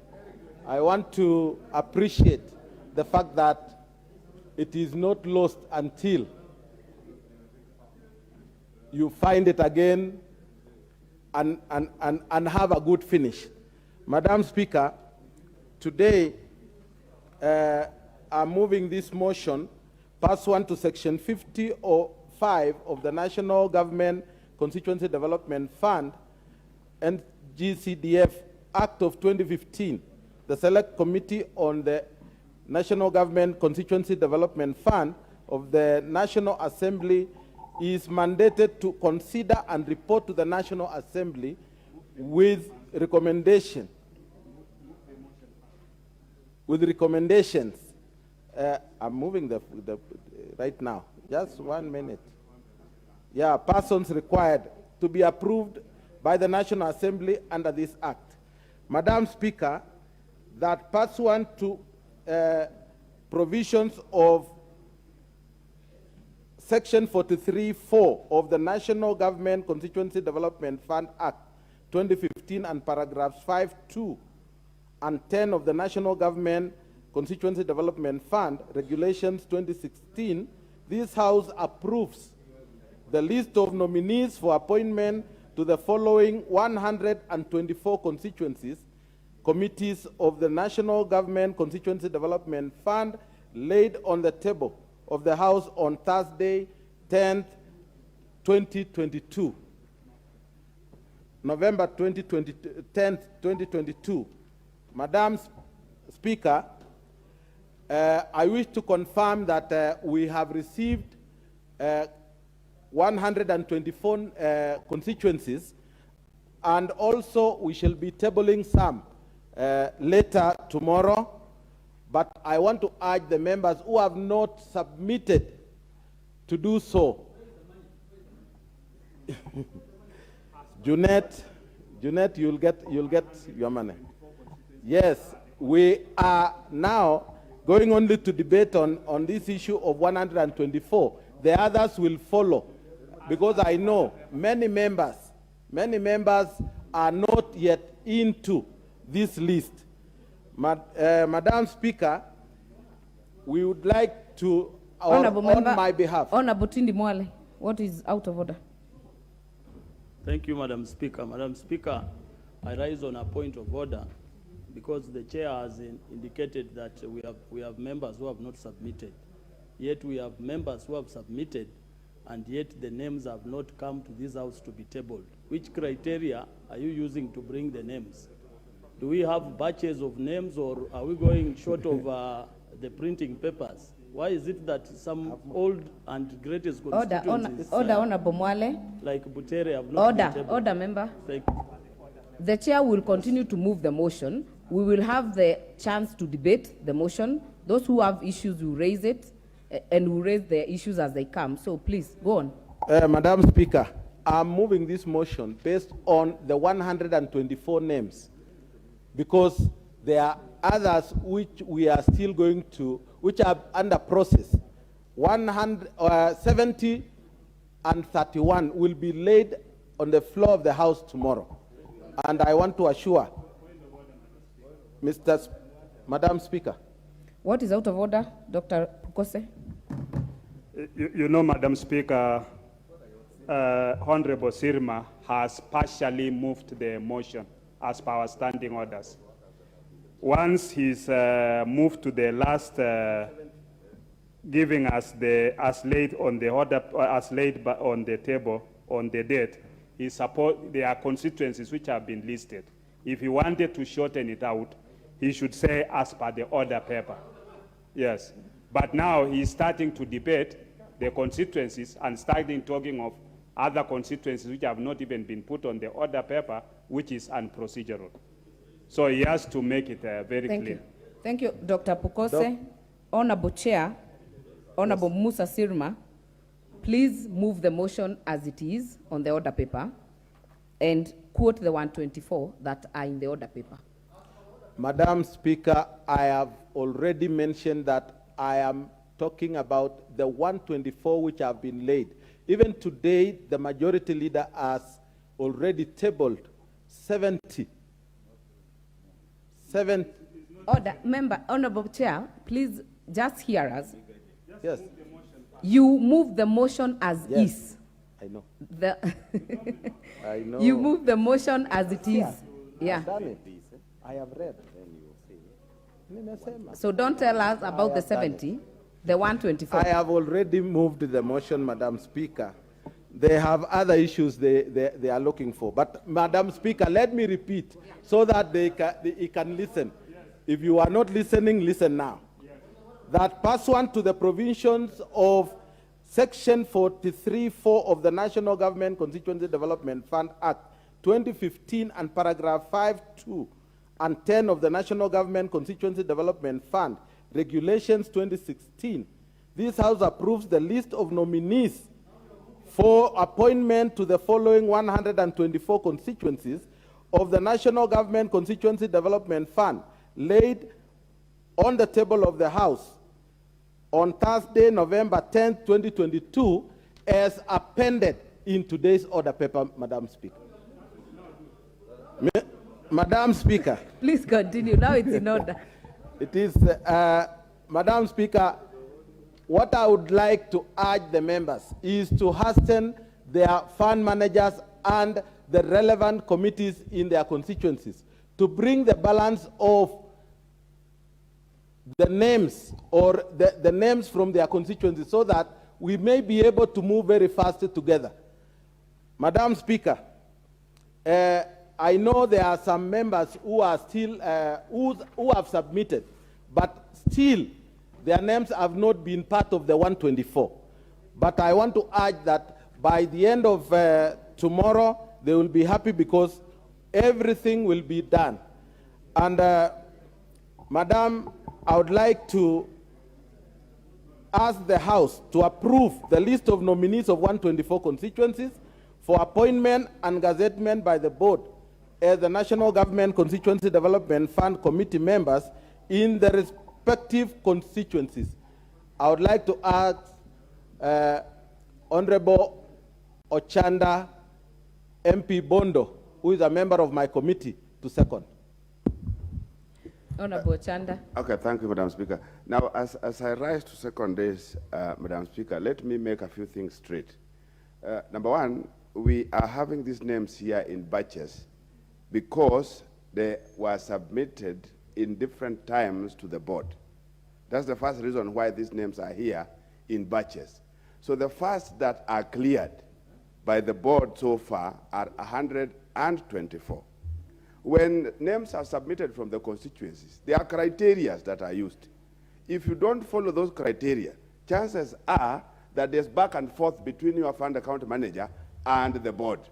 For example, if you don't nominate, if in the committee there is no disabled, you realize that delays Mwale, what is out of order? Point of order, Madam Speaker. Is the member supposed to, first of all, second, then debate? Because he has started debating and defending before seconding. And procedural. Yeah. Okay. Madam Speaker, you may want to guide this because I'm going to second even at the end of it. I'll be saying I second. So he's making his comments, but he'll second at the end. Yeah. I'm saying before I second, that was my first statement, there are these things that I want to make clear. And then I'll second in the end. So Madam Speaker, what I'm trying to make clear is this, that it is us, and that's exactly what my chair is talking about, it is us members that needs to hasten the process because the constituency, the board here in Nairobi, our NCGDF board, gets names not at once. They get them based on how they are sent from the constituencies. And this is going to happen not just for this alone, it is going to happen for many other things also, including the speed at which you submit your projects. It's going to happen the speed at which you implement your projects. Right now, there are questions we are asking about arrears. Arrears are issues that are now with the board based on some reasons that certain constituencies didn't do certain things as required in time. So, Mr. Speaker, Madam Speaker, what I'm saying now, and this is coming up, including a question that has been brought by a member.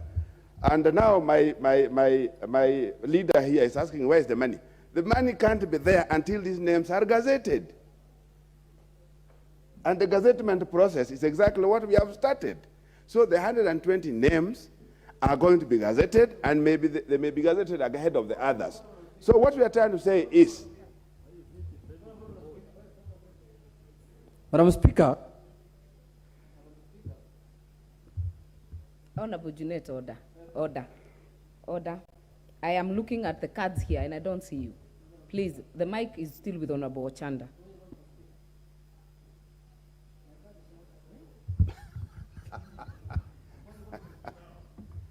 Continue, Honorable okay, Ochanda. thanks a lot. Kiongozi, just a moment, I'll make this clear for members to understand it. Say that we reduce the interruptions. What I'm trying to say is this. The process that we are in at the moment is for gazetting our constituency committee members.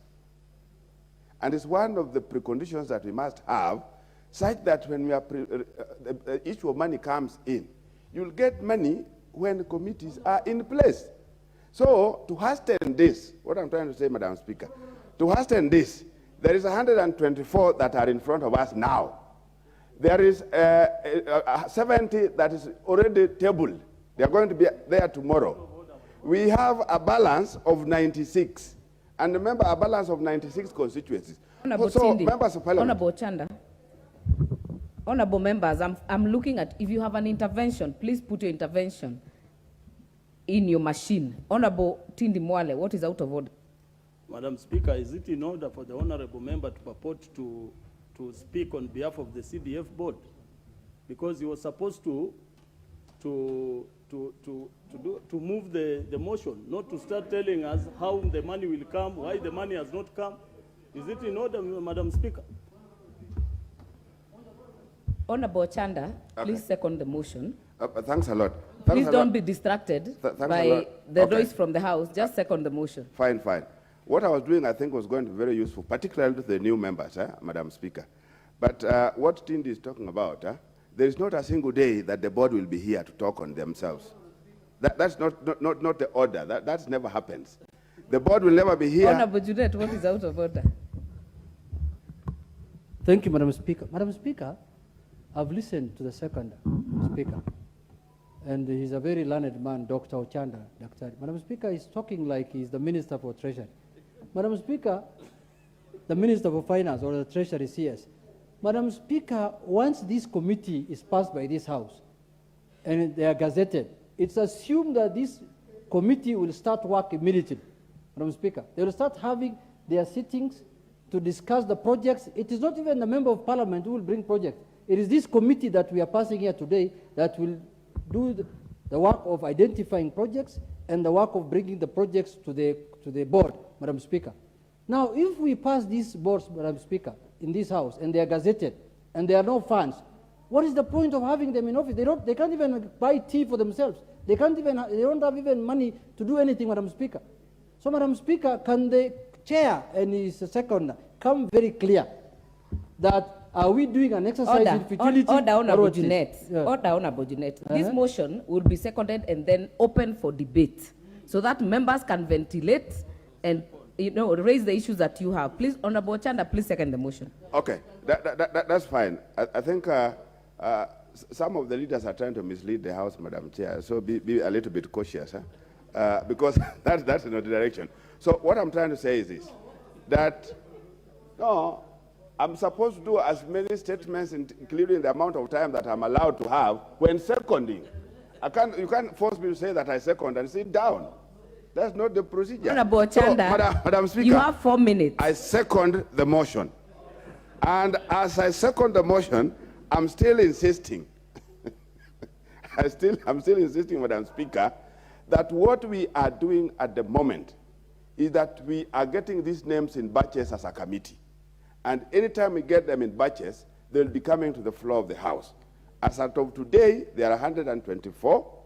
Tomorrow, there'll be 70. And after that, there will be 96, I believe so. And immediately that happens, we'll be having the entire 290 constituencies. So what I was trying to say is that once they are gazetted, then we have a clear reason of insisting that we get the money with us.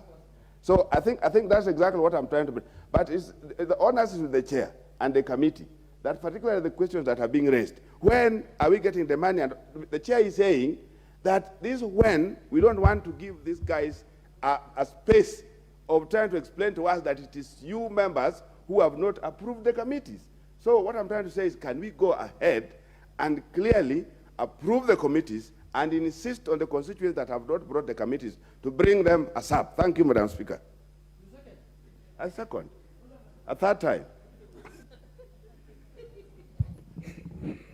Thank you, Honorable Chanda. I now propose the question that pursuant to the provisions of Section 43(4) of the National Government Constituency Development Fund Act 2015 and paragraphs 5(2) and 10 of the National Government Constituencies Development Fund Regulations 2016, this House approves the list of nominees for appointment to the following 124 constituency committees of the National Government Constituency Development Fund, laid on the table of the House on Thursday, November 10, 2022, as per the appendix on the order paper.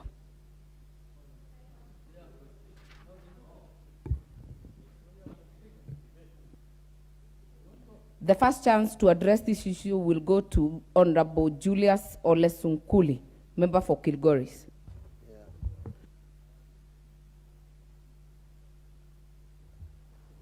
Madam Speaker, I wish to support this motion and to say that the names that have been presented have been thoroughly looked at, I'm sure, by the selecting authorities, and that we hope that this will now clear the way. Madam Speaker, there are two stories that seem to be here. One, and I listened carefully to my friend, the chairman of the committee, and his seconder, that indeed there is a need for this procedure to go through. We needed this committee in order for us to begin the exercise of actually actualizing the operations of CDF. And I listened to the undertones, the worrying undertones from my chief whip, Honorable Junet, as to whether this step will end here or it will actually end up in liquidation, or rather provision of the funds. Madam Speaker, it will be very important to listen to what the majority leader will tell us tomorrow, because that is very crucial. The people on the ground have done their part. They have selected members to the board, to the committees. And I realized, Madam Speaker, that when these positions were advertised, the bar was rather high, I must say, for this particular time. In the past, the CDF teams were not required to have such rigorous requirements that, as I saw these other ones we have selected today going through. We hope, therefore, that the government of the day will make sure that these committees that have been done very well will actually have a job to do.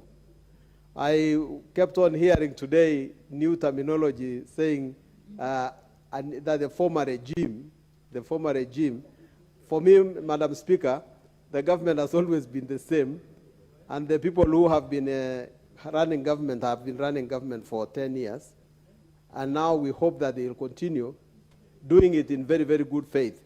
The people of Kenya are waiting for the funds of the CDF. I left Parliament about 20 years ago, and I'm grateful to the people of Kilgoris that have come back. And when I was here, CDF was not there.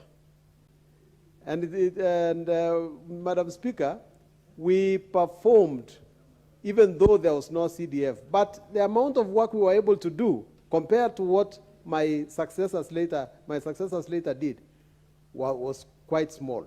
CDF has really made a difference.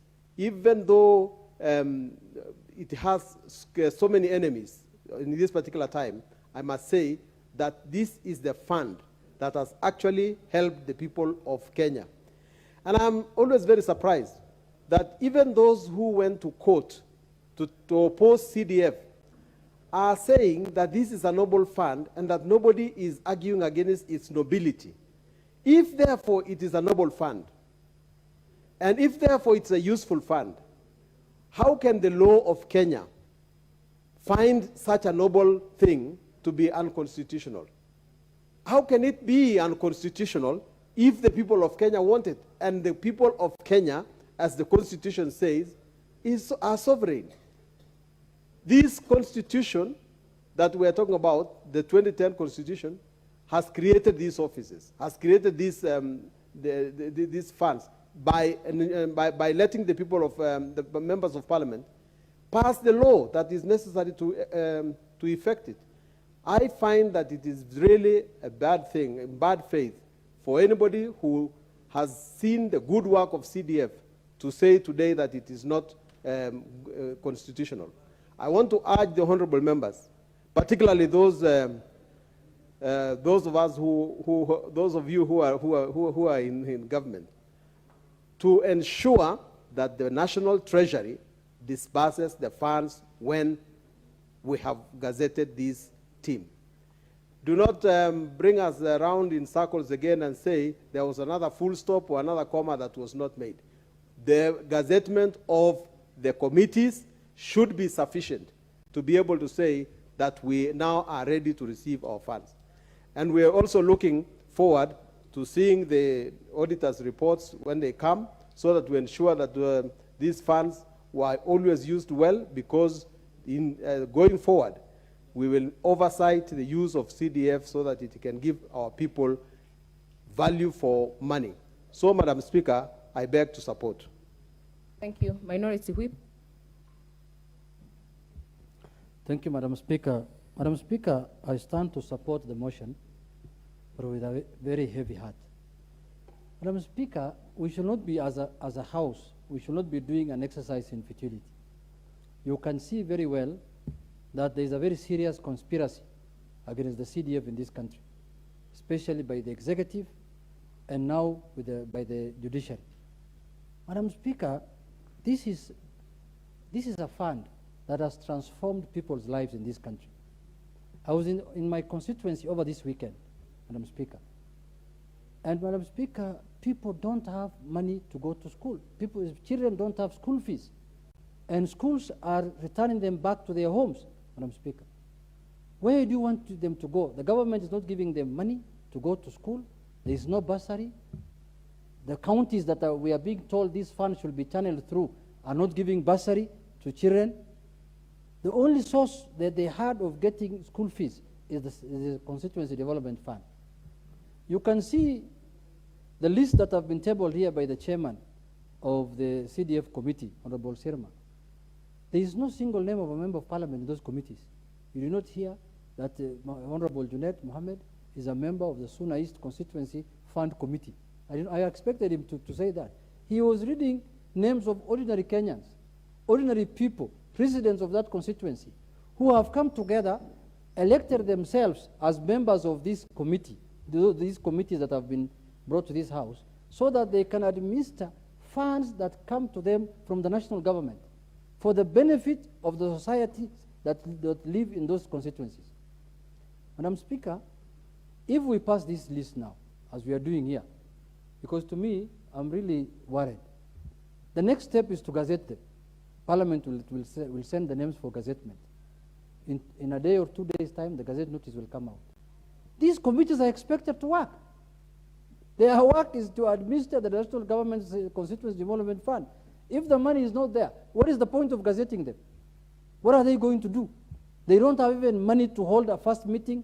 They don't have even money to buy a cup of water for themselves so that they can do the meetings. Madam Speaker, if this is not frustrating the work or the benefits that are for the people of this country, how else can you describe it? These committees, now, there is a ruling, I'm told, from the Supreme Court that declared CDF to be illegal or unconstitutional. But we are discussing here the financial year 2022-2023. We can discuss those illegalities in the next financial year, and we will see how to rectify it constitutionally, because we are the law-making body in this country. No other organ can make laws in this country or can do anything about it. So why is the funds that have accrued, the balances that have remained before, or the money for this financial year be disbursed even to the constituencies whose committees have been gazetted? Their committees, I'm sure Honorable Bokose is one of the most effective members of parliament in this house. I'm sure his committee was gazetted long way ago. I am sure. Why can money go to Endebess constituency then, as we continue debating and passing the remaining constituencies? Madam Speaker, as far as I'm concerned, the only money that comes from national government that I am sure is of benefit or beneficial to the people of Kenya is the national government constituency development money.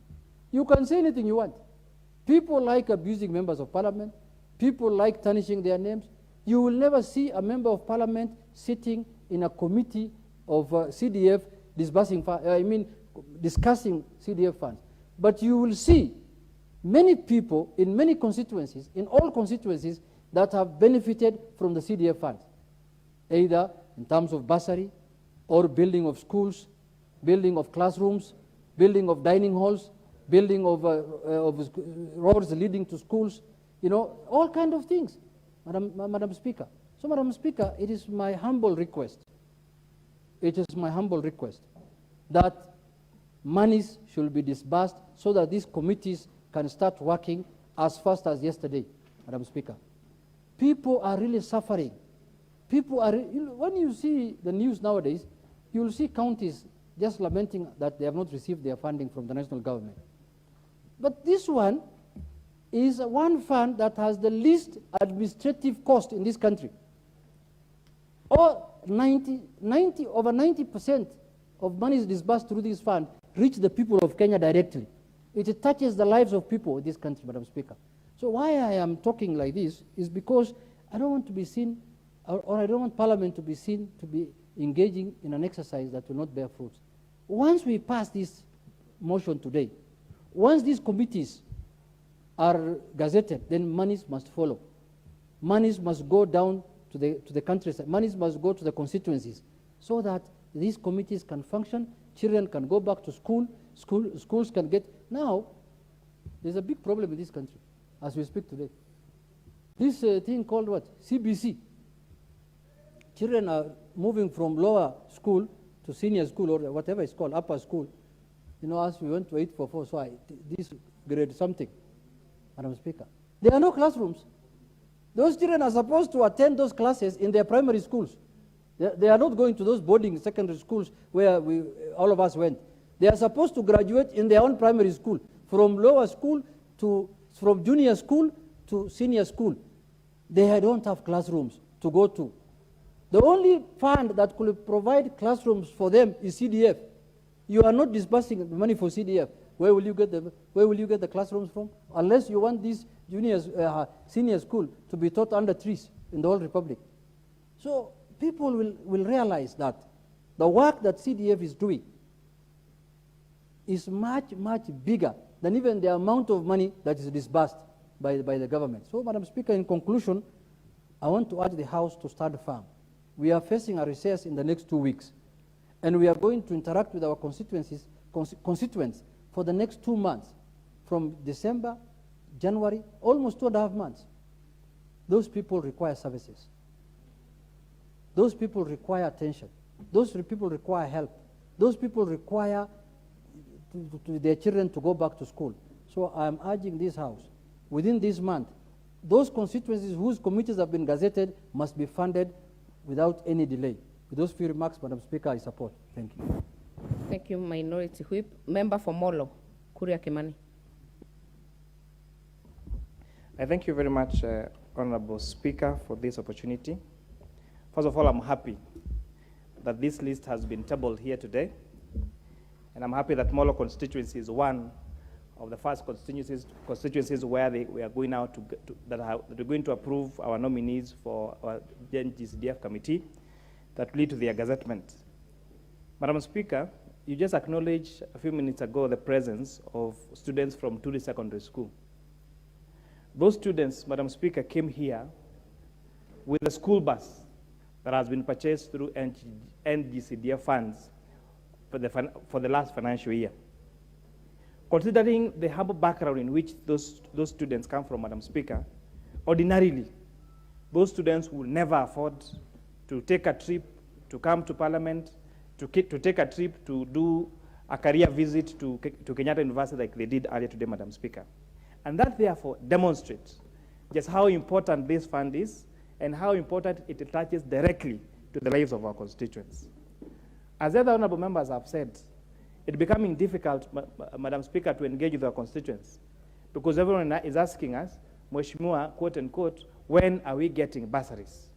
And then you have to tell them that we're not even sure when these bursaries are going to come. But Madam Speaker, speaking as a chairperson, Departmental Committee of Finance and National Planning, is that there is light at the end of the tunnel. The reason why the CDF funds have not been dispersed in the constituencies is because following the ruling by the Supreme Court, Treasury sought direction from the Office of the Attorney General.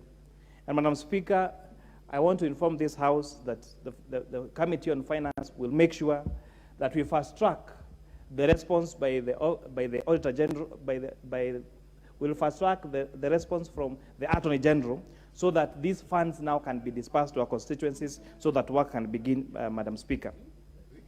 In Molo, for example, we were able to transform our schools by making sure that now 90% of our day schools have complete and equipped science laboratories. Something that would have been a mirage, Madam Speaker, without this fund. Because comparing with the money that is sent through the Ministry of Education to our schools for infrastructure development, very few of those projects, very few of those monies are utilized properly. And the ones that are, the cost at which they are done is almost double that, is double the cost that is being done by NGCDF. Madam Speaker, you will notice, you will do a class in a primary school, and the county government will do a class, an ECD class. But if you compare the quality done by the county government and the quality done by NGCDF for the same structure, the difference is as heaven and earth. And you notice the counties will spend double the amount of money that's spent by this by NCDF. And therefore, this, Madam Speaker, doesn't just shows how important this fund is in the value for money it gives us. Leave alone, Madam Speaker, in addition to its contribution to economic development. Because when those constructions are going on in the constituencies, our contractors are local contractors. So they're able to get cement from the nearest hardware, they're able to get sand from the nearest quarry, they're able to get building stones from the nearest quarry. And therefore, Madam Speaker, you find that these monies are able to find themselves back to the pockets of 190 by the provision of these services, Madam Speaker. The issue about pending bills and how much the balances that have not been dispersed to our constituencies, we really urge Treasury, and we're not urging them, we are informing them, that those arrears have to be paid to our constituencies. There were commitments paid because, unlike other government projects, NGCDF projects, before we approve them, we go for public participation, we do outline the projects that we want to do, we make commitments to the schools and to wherever else those projects are done, that these projects are going to be done. So when that money is not disbursed, it means that that this promise is not kept. And we end up being like all the other pending bills that exist in other ministries. And at least people know, or Kenyans know, that if an NGCDF project has been earmarked to be done, they are first of all 100% sure that's going to be done. And even the people that are given the task to do that work, they are 100% sure that they are going to be paid when that work is completed. And therefore, this seems to be, the arrears, Madam Speaker, seem to be aimed at, because this parliament has pronounced itself on the issue of pending bills very firmly. Then the issue of delaying the release of these funds seems now to depict as, or this fund as, like all the other government projects that delay in their implementation and delay in their payments. And with that, Madam Speaker, I really support this. Thank you. Thank you, Honourable Member. The next chance will go to the member for Rangwe, Lillian Gogo. Thank you so much. Honourable Speaker, thank you for the good work you're doing at the bench as you navigate through building our nation. On the matter of on the floor of the House, very well spoken by people who've spoken ahead of me.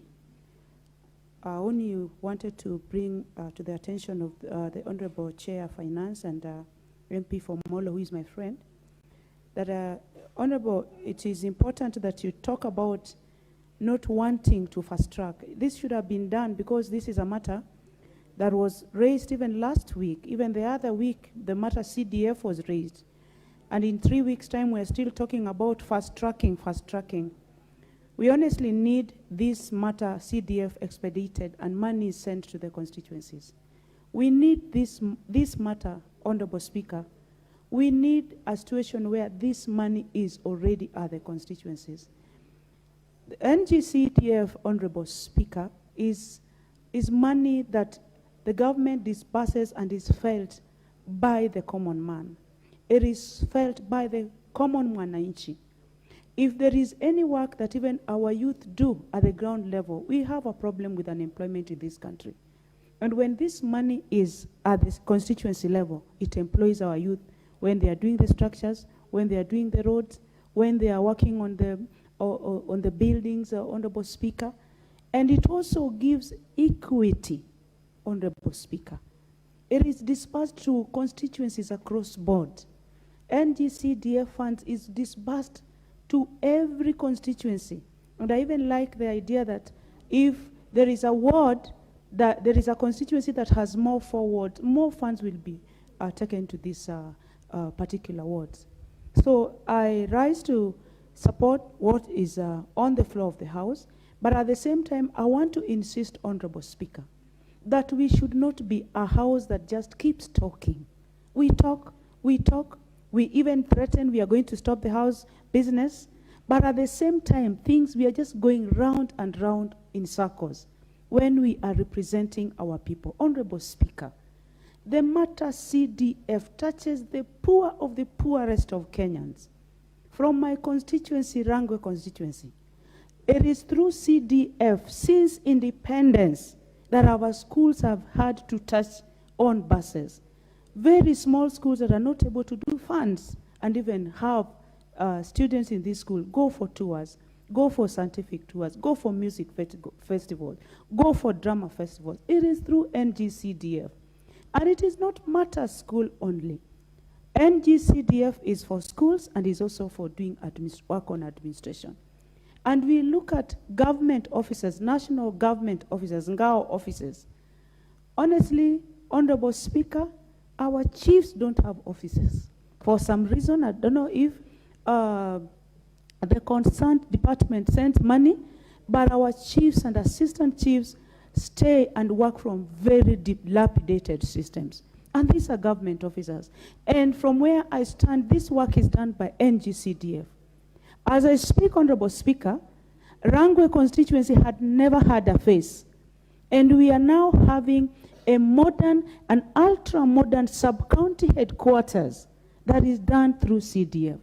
So on matter CDF, Honorable Speaker, this is something that nobody is going to remove from us. For the reason that we are defending the people who we represent, who have delegated their authority to us to come and represent them here. It is on this basis, Honorable Speaker, that I still insist that this money should be dispersed. As soon as it should, the money should go, we need to do proposals, and we need to have work done.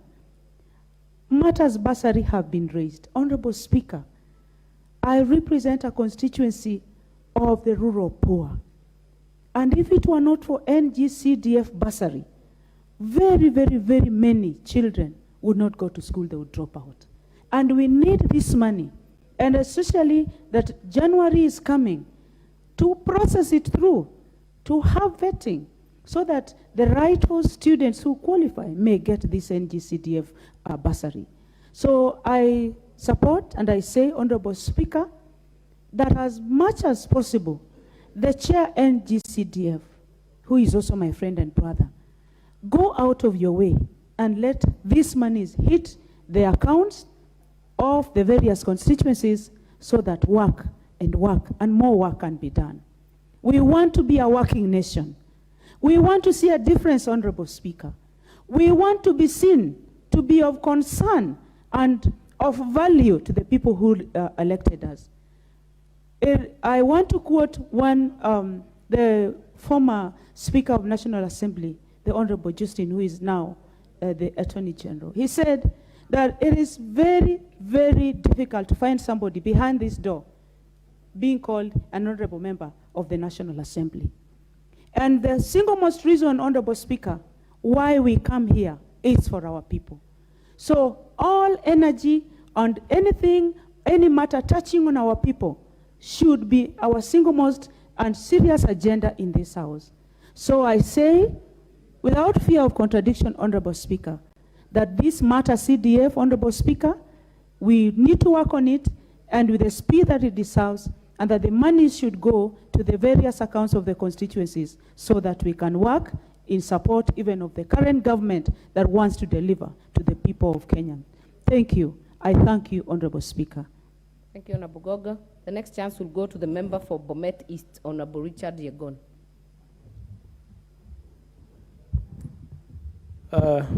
Thank you very much, Madam Speaker. And I'm also going to contribute on this issue of the NGCDF, whereby in totality, I want to say we have seen from the mood of the House and all the members, and even the people who are not in this House, I would like to say our members or our constituents are really waiting. I was over the weekend home. Everybody is pushing what is happening with the CDF. We want this thing to be effected as soon as possible. And as I said earlier, no one in this August House will for sure come back if we are not going to be given this CDF. Everybody have known and have come to become used to this very noble fund, which is being managed and supervised by the members of parliament. We are in total support of this. In fact, the most fundamental thing I was asking myself, or the question, is that if Treasury is not trying to release the funds, and we have this body called NGCDF, including the board and the management, or we haven't... Member for Keses, what is out of order? So much, Madam Chair. The member who is on floor has said that the members of parliament are supervising the CDF. This is a house of record. I wish to say that we don't participate, but rather we oversight a fund like any other oversight. Because this is what has gone on record, and we have been misunderstood, and that is the reason even why the stumbling block we are in because of that. So the member should correct that one because it's on record. Thank you. Thank you very much, my colleague, for correcting me, and I stand being guided also. Asante sana, and that is the position. That is the position, and I think thank you very much for correcting my utterances. And I would like to say, as I was saying, we have the NGCDF fund managers, which are all over our constituencies. And I was saying, if this fund is not affected, why are they still in office? Let them disband this thing if they are not going to give us these funds, because we want to make our people who has become used to this fund be happy with it, and we do all what is required of us by making sure that the checks reaches all these needy people. There are so many people who need this fund. I would like to say I support this motion of making the CDF and then constituting it into our constitution. Thank you very much, Madam Speaker. Thank you, Honourable Member. Next chance will go to the member for Kwanza, Honourable Ferdinand Wanyonyi. Madam Speaker, thank you very much for giving me this opportunity. And on onset, I want to take this opportunity to approve the list that has been brought to this House. Is quite in order. And I don't think I have anything else to add because I don't know those members. Only the members of parliament that have got this that know those members that have got to that have the list. And therefore, I think, as most members have said, Madam Speaker, this CDF is not meant for members of parliament. This CDF, as we all know, it's for the public. Everybody's crying. And what are they saying? The cry is that let the CDF come because our students, our pupils are at home. In fact, I can say that the examination that are being taken now, what students are not going to do very well because they are sitting at home. And of course, those setting the examinations are here in Nairobi. They don't know what is out here. So the children are not consistently, and I can now take this opportunity, Madam Speaker, to ask the Ministry of Education, and they are aware of what is happening, to instruct the principals of the various schools not to send the children at home because they know what is happening today. As I'm speaking like this, when I was at home, I had more than 30 parents coming to my residence saying what we do with the children. And they wanted me to pay for school fees. Some of them have maybe school balances of whatever it is. Others have completed, but they are not able to get their certificates. So we want even to take this opportunity that as it is now, we are having this hustle with these busybodies out there, because none of those fellows that are talking about the CDF know anything about the CDF. And therefore, Madam Speaker, we also want to take this opportunity to tell the principals not to send students at home. Those who have, like myself, normally I have this, what they call commitments. They should even take commitment as a way of saying that we'll be able to pay school fees for our children. So, Madam Speaker, that is one of the reasons, because the busybodies out there are even suggesting that the CDF be devolved to counties. That would be disaster for this country. As you devolve CDF to the county, and already the county, in most cases, have not performed very well, it will be a disaster in